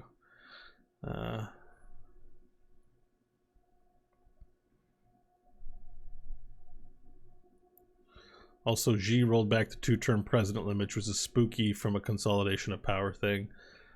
I mean, it is. As a Canadian, we have it here that an actual prime minister can be elected indefinitely. We don't have a 2-term limit. I haven't given it much thought as to whether that's bad or not, but assuming everything's occurring democratically, you know, we vote them out. They do eventually get voted out. So I don't know. I don't know. It's tough to say whether that's a good or bad thing. I have to think about that. I have to start thinking about that a little more. I'd be interested. I have to imagine I'm probably going to toss a sub over to HBO because I'm going to want to watch John Oliver on this for sure. Let's see. So Just Gut says, Blizzard has forced me to watch their moves now. I'm happy to allow this to have been a one-time overreaction, but they have no more leeway with me. I can play another MOBA, though I wouldn't be happy about it. I can play another MMORPG, though I wouldn't love it the same, but I will leave if Blizzard keeps behaving like this. I mean, the MOBA du jour, League of Legends, I believe is what I'm hearing. It's wholly owned by Tencent. Like, if the influence exerted over Blizzard is of concern to us today in Hearthstone, it's gotta be worse with League of Legends, because that's a full relationship with Tencent at this point, right? That's controlling share. Haven't heard anything from the Riot camp about any of this today or in the past day or two. Got Tim Sweeney speaking out about it, not anyone from Riot. Something to think about, though, if you're a League of Legends fan or player, what the game that you're playing is passing League of Legends, presumably, is passing a board of censorship before it reaches you to play. So you are playing a product that's approved by a communist, fascist, authoritarian, whatever you want to call it, approved by not your government, but it's approved by a government that believes in censorship. And so how does that make you feel playing it? I don't want to have to think about these things, but I can't ignore it. I don't feel not nothing.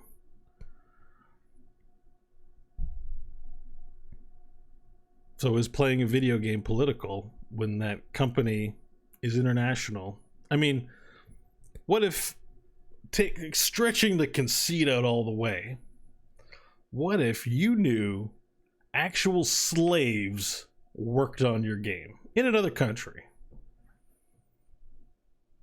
But the game is fun. Do you still want to play it?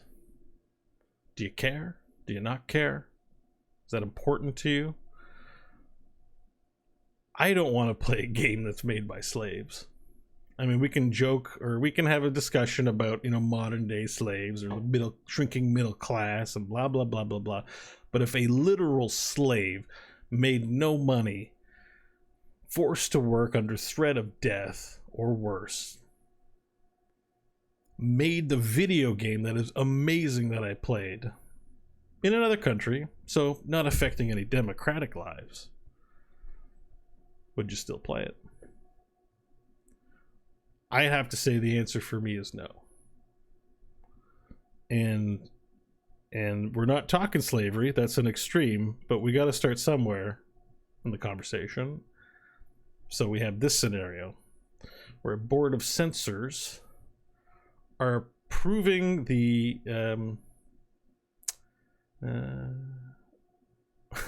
Twitch just told me I completed 5 achievements today. A little pop-up just came up that totally distracted me. What the hell is that, man?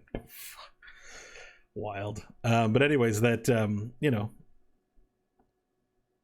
that a board of censors reviews the product that you're going to play before you play it. And I don't know, man. I don't know. I don't enjoy being confronted with this situation, but at the same time, it's very real. And I say it's real not because of this Hearthstone thing, which has to do with competitive play and saying something political. Tychus' cigar is not in the game that I was supporting for years. And we just kind of laughed it off and been like, oh, China, they got to appease those crazy Chinese and their censor government, the way they govern their people. And I guess it affects me too in North America. Stop and think about it. Playing a product approved by Chinese censors.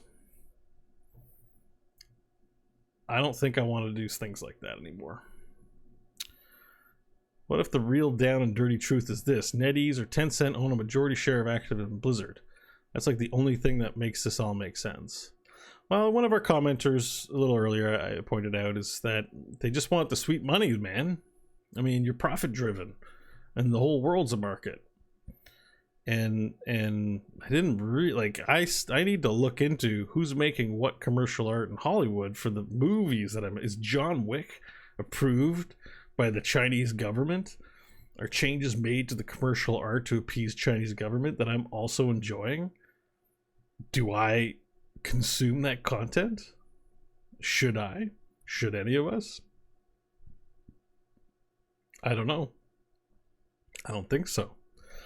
So it may just be business being business, and it's less pernicious, like, you know, it's a Chinese puppet controlling everything. It's just more like, hey man, hey American company, you want some of this sweet action here? Well, you've got to change your content to meet our censors, and then you can. But if you don't, you're out.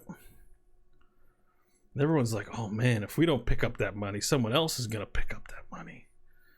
I guess that's how they think. I guess. Which is where we talk about the compromise of values. It's not like, I think in this scenario, it's not like China going like, you do what we tell you. It's like, oh man, we need to keep them happy so we keep that money rolling in. So it is within the power of companies to say like, no. But I guess they're just not hearing it, or maybe there's an argument to say that this is all good and doesn't affect democracy, and I'm being alarmist. We're all being alarmist. And it's perfectly above board. Is my shirt on inside out? Probably. I didn't get a lot of sleep. That we're just being alarmist and outragey about this, and everything's just fine. Maybe everything is just fine. I don't know. That's what I'm trying to work out today. Jeez. I think what's pushing me towards the boycott is I've loved Blizz games. This is original meaty saying this since the 90s and made a lot of friends via these games, but in the end it's just games. If they can't support democracy, then I give it up. Plenty of other games out there. So like, here's the thing, is Blizzard, it knows and is one of its values, and for me, I've made a lot of friendships through playing their game. All of you are here because I played their game, and they have a really good thing, and they have really good values, and that's why I'm not just like abandon ship immediately.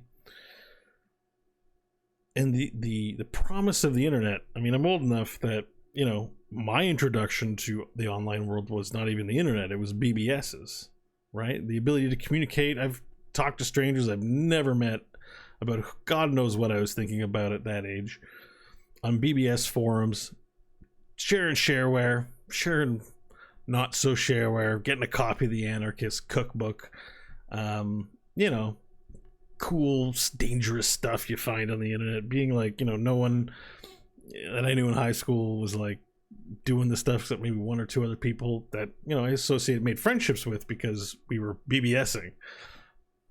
But, you know, you get these magazines with all these places to dial up and call in and to just do the online thing. And like, these fast forward to today when we have all of our modes of communication and so ubiquitous, it's a beautiful thing to see. And there's definitely advantages and positives to it. I liked the Joe Rogan interview with John Carmack, where he was kind of grilling him about this stuff, and John Carmack was just like, I'm an optimist about this stuff. Like, this stuff is ultimately good for us. There's challenges and whatnot, but you can't get, you know, the solution to all this can't be like, just throw social media out the window, throw video games out the window because it's bad. Like, we just have to understand what's happening to us and what's going on, and to be able to make informed decisions about, you know, so in order to provide this kind of feedback and not to be repressed. Like, ultimately the mechanism of repressing is not an optimism for the future of all this. So yeah, that's rough. Westward says, tomorrow's headline, Blizzard removed May from Overwatch for rework. That would be really bad. Good news, Tyan83 says Destiny 2 is all guilt-free over on Steam right now. Fair point. Do they have any angel investor money over? Are they trying to I mean, I don't know. I gotta figure out what all these companies are doing now. I feel like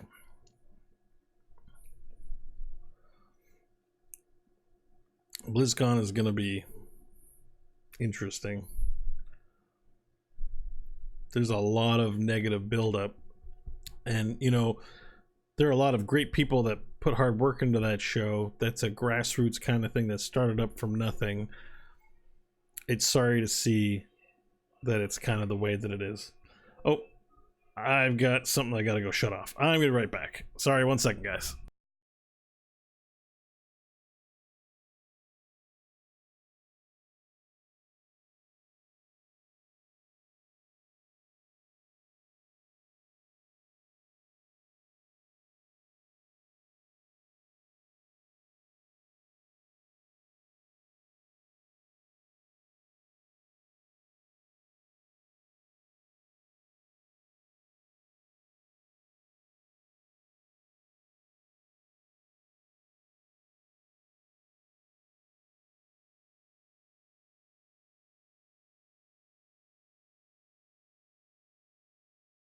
Very sorry about that. All right.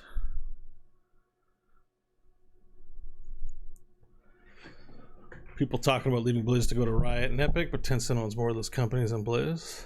Yeah.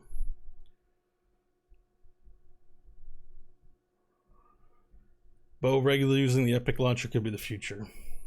May very well be. We'll see. We will see. Alright, I think through the stuff here. Yeah, and the NBA thing has sort of come up simultaneously as well.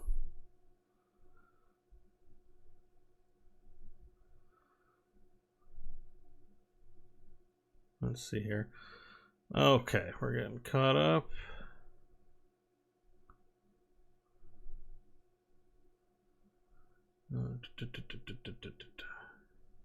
Well, thanks, Galaban. He says it's awesome when Beau streams anything. Well, that's great.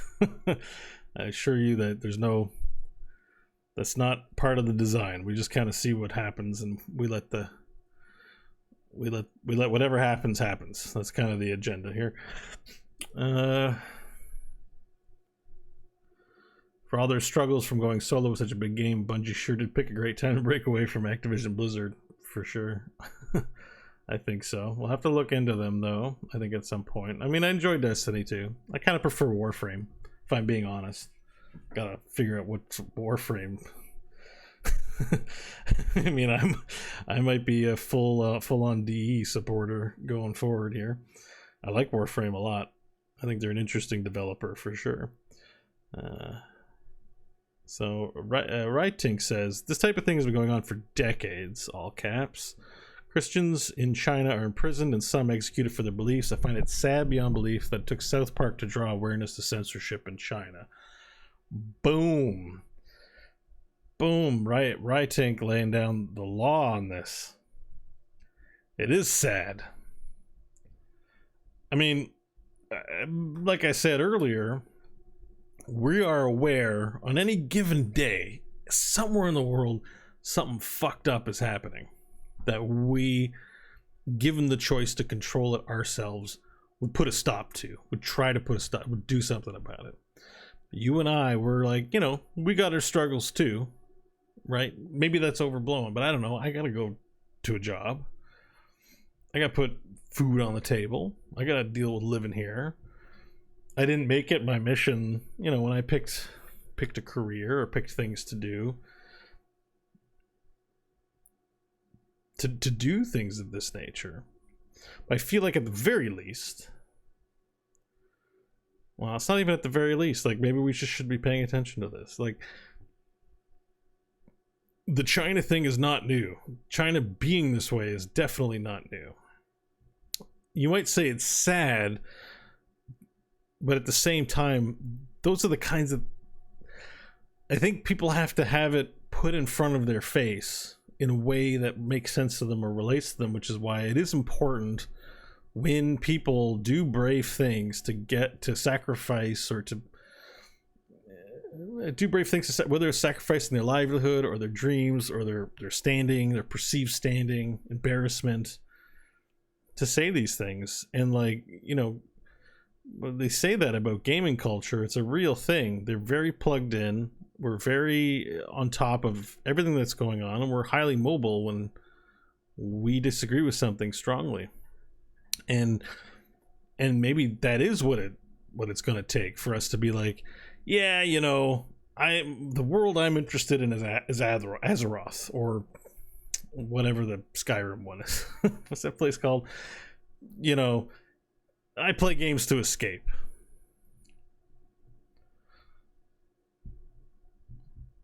But as it turns out, if everyone, if it's not just kind of a nerd thing, like when I was younger and it was like a small percentage of people that were really focused on gaming a lot, if it's everyone's playing games and it touches a lot of lives, I mean, that's where that kind of awareness has to be brought.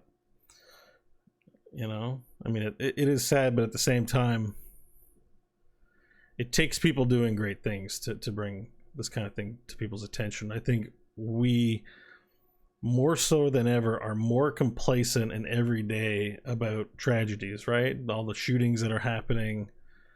They should mobilize people to do something. We have enough troubles here that we can't really, and I say here, but I mean, you know, we have our troubles in Canada. You guys definitely have some stuff to work out in the States. We can't solve everything all at once, all at the same time. To figure this shit out. People just do not change opinions easily or move on them, unfortunately. But we can't, you know, it's the unfortunate thing about being good is we can't compromise our morals for it. But like, the one thing we can do is start speaking up, you know, about the things that, you know, it's one thing for me to fly to another country and start making the change there. Like, that's requires a lot. But, you know, I'm in front of my computer, I'm in front of my PC, I make decisions that have a global impact. We all do, on a micro scale, that have a global impact in this day and age that we live in now.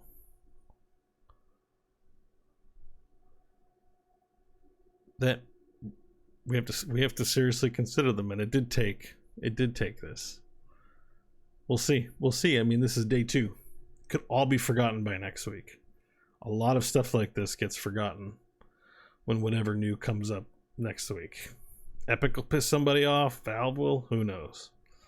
But yeah, we should care for sure. I mean, I'm. This is not by any stretch a place where I do this recording. I'm gonna post up the audio for people who missed it or just want to check it out that way. I'm gonna put the VOD on my channel, on YouTube. I'll highlight it so it stays on Twitch. But this should be by no means the end of the conversation, for sure. I hope I'm off work this week, so it's the kind of thing I have time for, but it's the kind of thing I'm hoping I'm going to want to do a follow-up and check in and see where we're at, because, you know, it's important. But thank you, Writing, for that comment. Okay. Let's see, where are we at here now?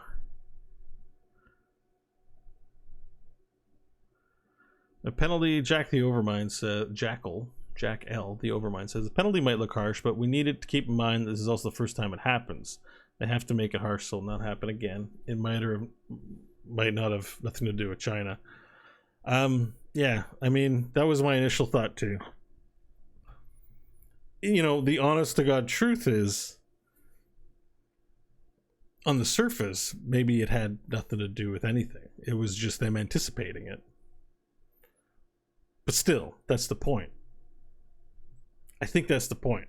I think ultimately the punishment was overly harsh. And I'm relying on someone like Brian Kibler to sort of qualify that as an, you know, he's not casting Hearthstone anymore. There are people at the Blizzard who are walking out in protest. It's not nothing, I think, all at the end of the day. I think what's going on in Hong Kong is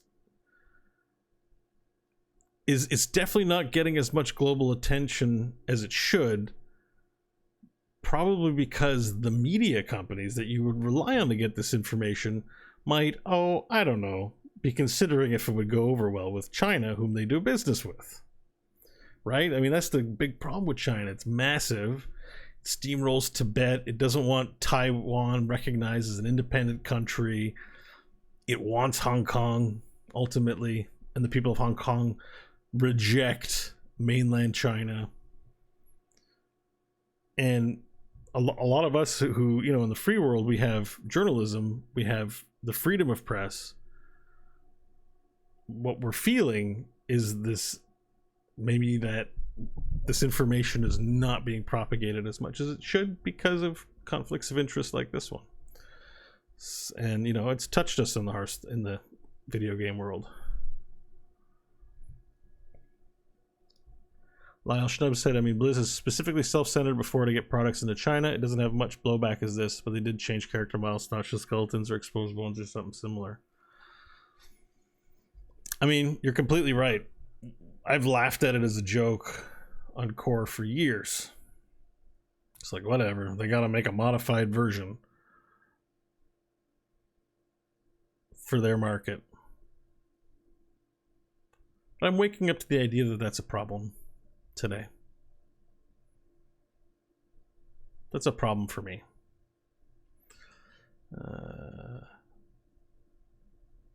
Yeah, so let's see here.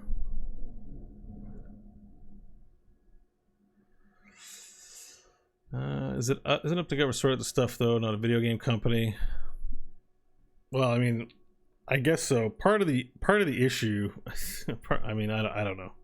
I don't want to get into Trump. That'll be another episode. I mean, we've kind of talked about it on Good Matter Bullshit when he first got elected.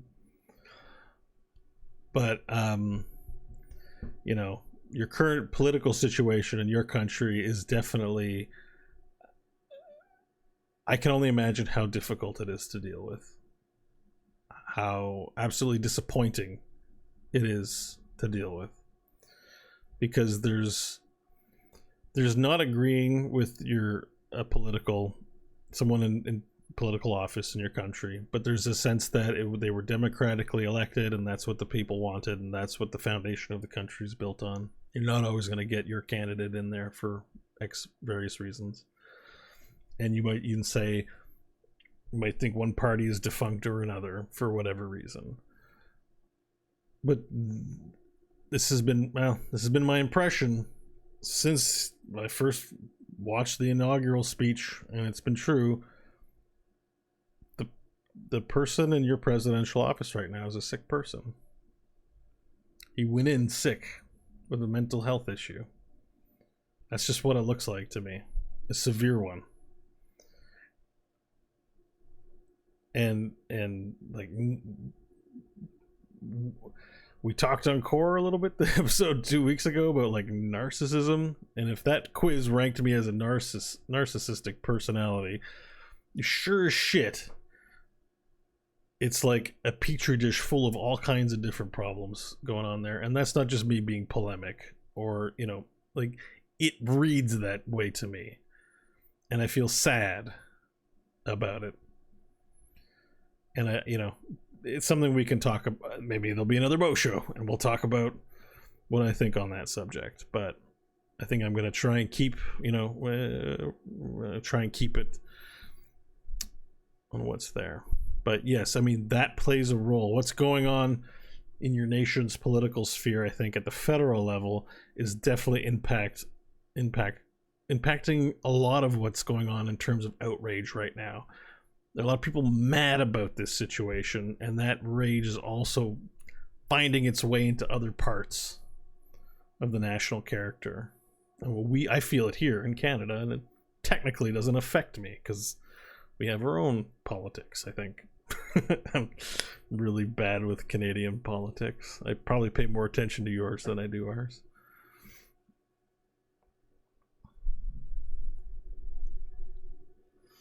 Yeah, just like with Tibet. Yeah, that's right. We haven't even discussed the treatment of China of Uyghurs or Falun Gong. By the way, Spencer HD, thank you very much for the birthday wish. I caught that in there. I am now 40.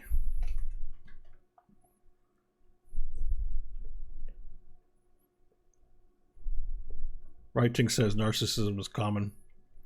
I guess so. It's just listed as telling me it's a mental health issue. He seems demented. Trump just seems demented to me. Like, and I don't mean that in a, oh man, you're demented, like literally dementia. There's a problem there.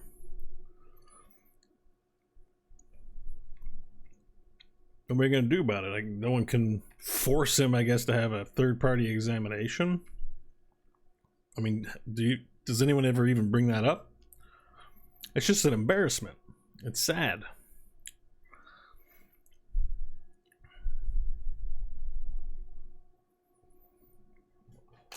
I agree the man has issues, but is it possible he wears it on sleeve, whereas others simply hide it better? I mean, maybe. I can't pretend to know his mind.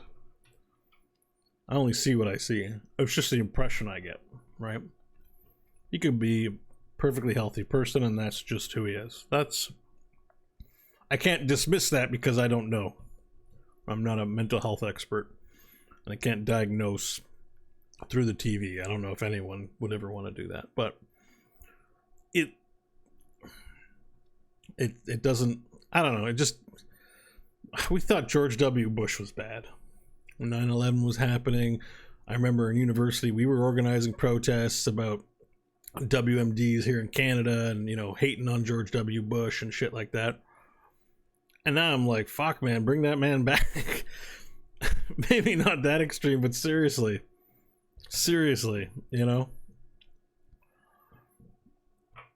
on a scale of comparison, if I had to choose between Trump and George W. Bush, I would choose in a heartbeat George W. Bush.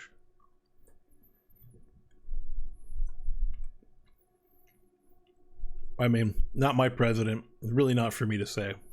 Just,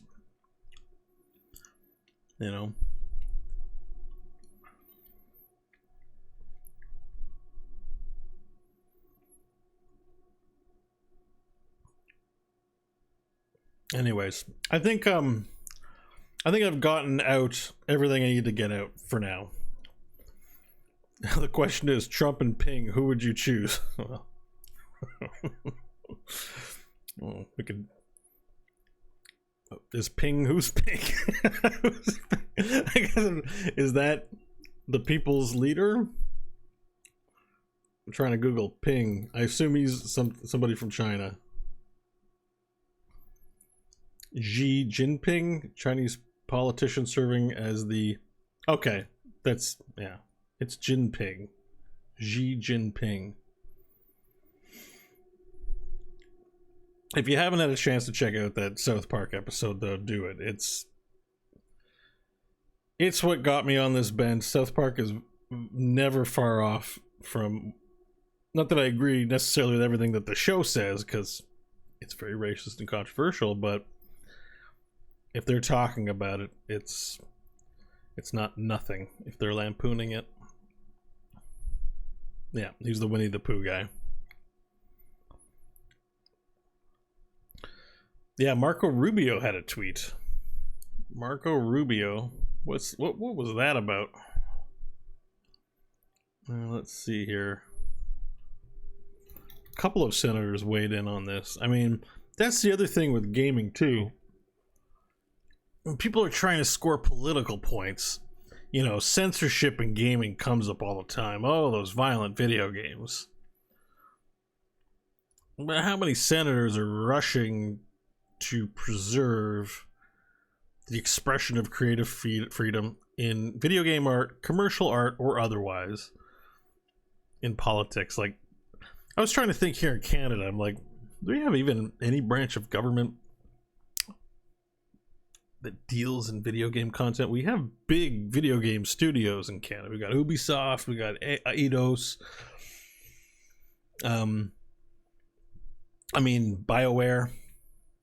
BioWare's like Canadian. There's some very big developers in Canada, but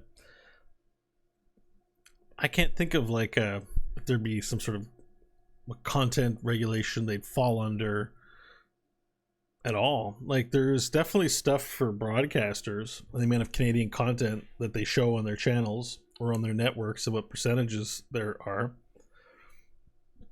There are standards and regulations that need to be met to ensure that Canadian character is prevalent and not completely dominated, because your American video in Canada it's like, I could go all day and watch nothing but American stuff. Judge Judy, your news, I'm a Canadian, I'm supposed to have a Canadian identity, and I can go literally all day consuming, I mean, before internet, I could still go all day consuming nothing but American programming in print and on television. Now with the internet, you could consume Irish stuff all day, or if you speak China, you could probably find, you know, Mandarin. It's different in this day and age, but even when I was growing up, it was like almost all American culture and content, and the government was like, yo, that's cool, but we need to make sure we have some Canadian stuff in there. And I don't find that that's not censorship. That's just making sure that we have your stuff and then we have some of our stuff. Nothing wrong with that. But I'm trying to think who is like,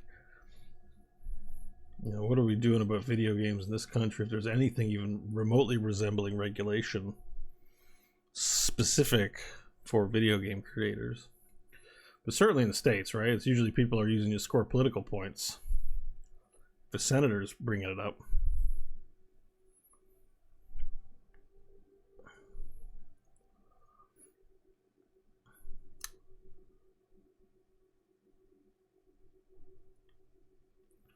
Well, where's this Marco Rubio tweet?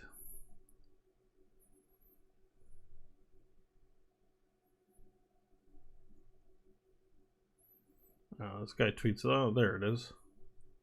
So he's retweeted Rod Breslow's, you know, slasher tweet about this. Recognize what's happening here. People who don't live in hashtag China must either self-censor or face dismissal and suspensions. China using access to market as leverage to crush free speech globally. Implications of this will be felt long after everyone in US politics today is gone. I think that's the point I was making. Like, I agree with this. Today, it's not a big deal. I mean, if they have different skeletons in the game over there, if Tychus doesn't get a cigar, it's the point we always made on Core and stuff. Like, who gives a shit? This is just a cigar. We'll live. It's more the thought that as this relationship becomes codified, hardened, matter of course, that line of where they push to say, we don't want this and we don't want that. And how efficient is it for you as a company to make two different movies? You just want to make one movie, one piece of programming, one video game. Why do I got to deploy 15 different versions of my game, 15 different countries? I mean, to save on the cost of development, production, whatever.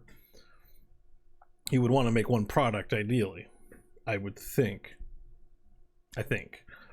And so what that means is that stuff you're consuming, like, it's not about boycotting. As someone said here, Lyle Schnuff said, you think it would be nearly impossible. He thinks it would be nearly impossible to boycott all Chinese invested-owned companies, and for the few who can do it, will it even make a dent? I can stop supporting Activision Blizzard, and that might have an impact, but when you broaden the scope, it becomes an immense task with seemingly little payoff. So I think the thing, and some of you may be coming in later, you know, we're on hour 3 right now. How long have we been going? My recording says 2 hours and 11 minutes over here. So fairly hefty time. So people might not have come in through the whole conversation, but my thinking on it is this, that it isn't about boycotting the company. I mean, there are calls for boycotts, and maybe that's what we need to do here. I think where I'm at is I'm not even decided on what I think yet. I'm thinking about things. I'm not anywhere on this, really. But what I'm thinking, and I said this earlier, is that I can't support anything if I know that a thing is going before the board of censors, government-controlled censors of any country, before I consume it, before it enters into my mind, then I can't support it for me, for my belief, right? It isn't even about boycotting Blizzard at this point. It's about, I don't believe in the political regime that they have. I don't believe in censorship. I grew up on punk rock and rap, and I grew up with grandparents who fled these types of political regimes that would seek to kill dissidents, to kill them. in order to maintain the ideology, to maintain power through fear and corruption. So it isn't about boycotting it and getting them to change or making them feel the punishment. It's more about, I can't do that. It's a betrayal of my values and beliefs. It isn't about them, it's about me. And in talking about it, it might be that for you, where it's about waking up in the morning and feeling proud to be who you are, proud to be an American, proud to be a Canadian, proud to be a member of a democratic country. It means something to be a part of a democratic country. We take it for granted. I definitely do. But when it's thrown in my face so blatantly, I can't ignore it. And that's where I am. So really, if I can impress upon anyone left who's still listening, is that this isn't a call to punish a company. As I said earlier too, the rank and file, the people that I've met over that company are beautiful, wonderful people. Blizzard isn't some puppet company. The people in there aren't like these pro-Chinese people that are just like China #1 as soon as you meet them. They just want to make cool video games. They want to create great communities around things that have historically been, we've all been ostracized as nerds at some point, misunderstood or mislabeled, or told that the people on Big Bang Theory are like them, and you just, it's really not about punishing them at all. It's nothing to do with them. It's looking at it for what it is and saying like, whoa, I thought I was just watching John Wick. I didn't think I was watching Chinese approved state government, state sponsored programming. Cause no to that. Maybe I only want 1% of that. Like if something really awesome comes out of a commercial art that came through censorship, maybe I watch that one thing. But I want to know what I'm watching and what I'm consuming. You know what I'm saying? And that's just what it's been brought to light to me. So yeah.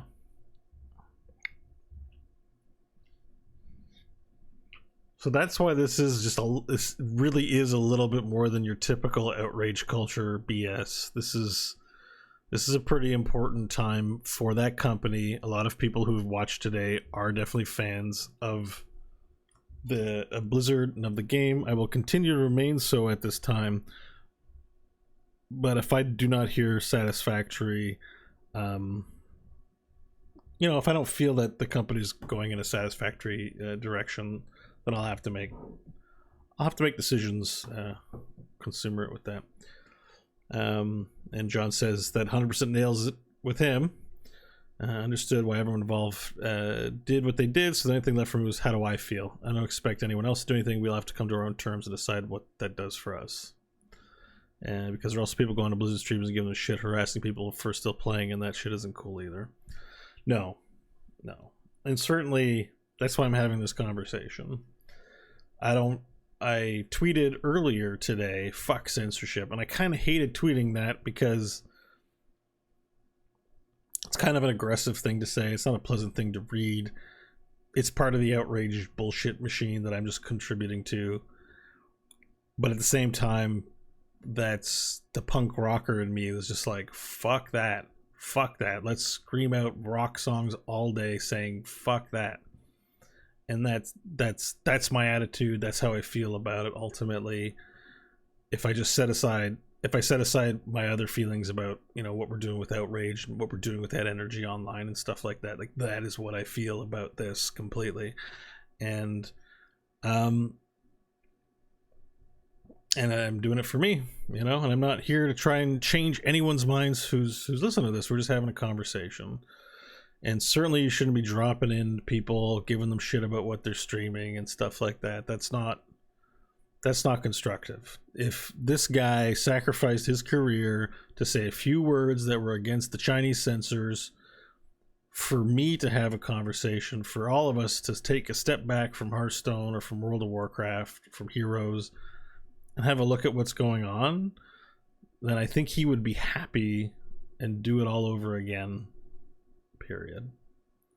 So definitely big respect to him for doing that. And I know the video doesn't look good. The two casters were kind of laughing goofy. It kind of looks like, without understanding the language or having heard it before it was translated, it kind of just looks like someone's, being bad and saying something incendiary for the lulls. And the casters are like, "Oh, don't look at me, we're just having a joke here." But the fact is, it's not like a high school prank here in North America where you go to an auditorium in your high school and you tell the teachers, "Oh, I'm going to say something nice," and you say, "Fuck school," when you get, and you get in detention and shit like that. Like, it's not North America over there. That's not what's going on over there. And I definitely think I don't appreciate it, or I don't understand it, what that difference is. Because to me, that's what it looked to my North American privileged high school ass. It just looks like kids being like stupid,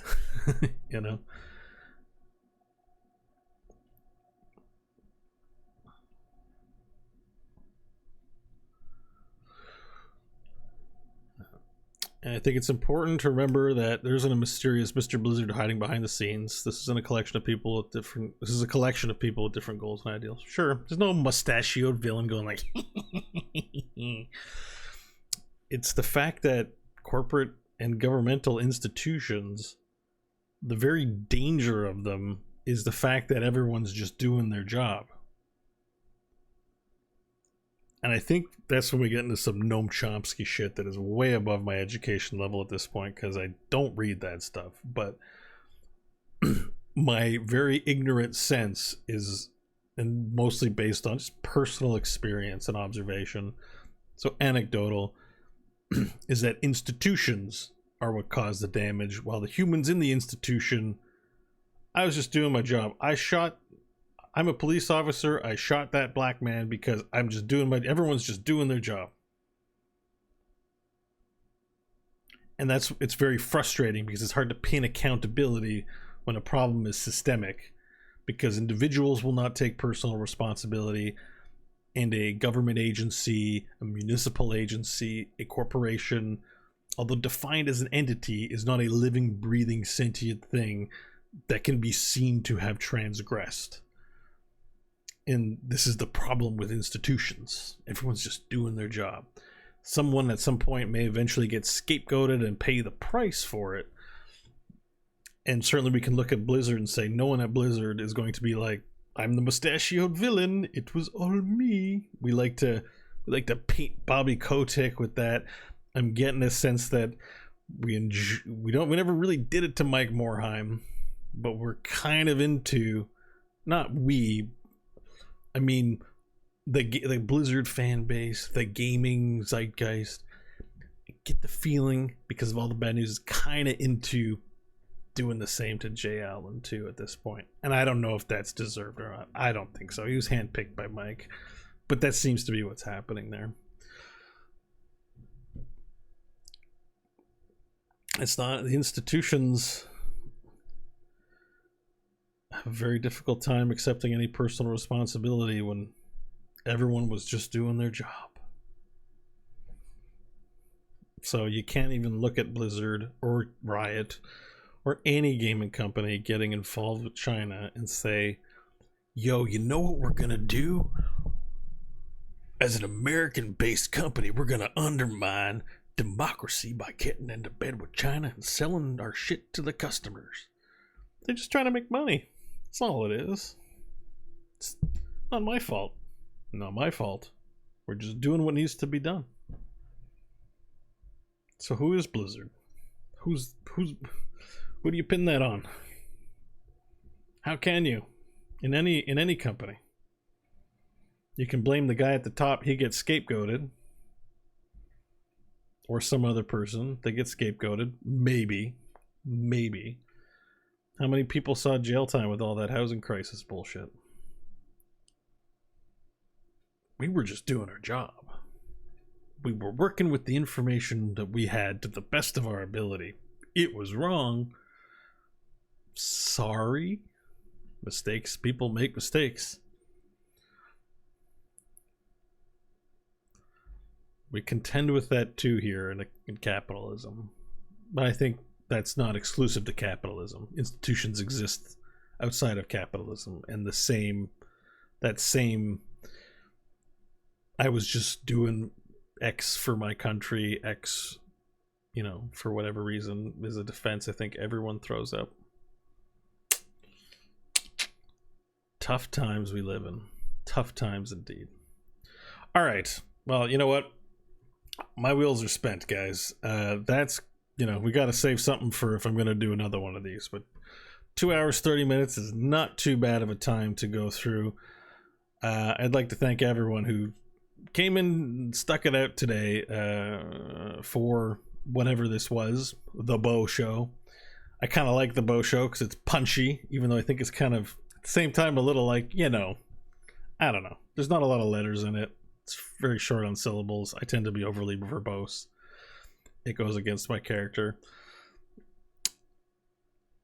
Lodvar says, I went to Poland to Auschwitz last week. A lot of people said it was just my job there too. Extreme example, but it illustrates my point. Man, I'm sure a lot of people said that. So yeah, but it's the Beau show, and this might be the only one that ever exists. I don't know, there's no plan with this, but it is gonna go up. I'm gonna try and put a podcast feed up. I don't know if I'll put it on iTunes or whatever. We'll see. This is totally off the cuff, but I will try and make an audio version available if you care to listen to it, and the video I'm going to put up onto to YouTube later today. I want to thank again everyone for doing this. We hit like 5 Twitch achievements. I gotta go check out what that's all about, but conversation here was fantastic. I want to thank everyone for their ear holes if you're listening on the show, your eyeballs if you're watching on YouTube, and your participation if you did actually tune in live to hang out. You'll be able to get the show if you go to beauschwartz.com. I'm gonna post it there somehow. The website's very terrible, but I just put something together so that all my socials were kind of connected on a site, and I'm not great at designing websites, so it is what it is, but the show will go up there at beauschwartz.com. So if you're interested in finding out if another one of these ever exists, that's going to be the sort of home base for whatever this is we're doing. All right, so that's pretty much it. That's all it's going to be. I'm going to leave you again with the punk rock track that I made a few weeks ago as the outro to this deal. Thanks again. Until next time, be good to each other.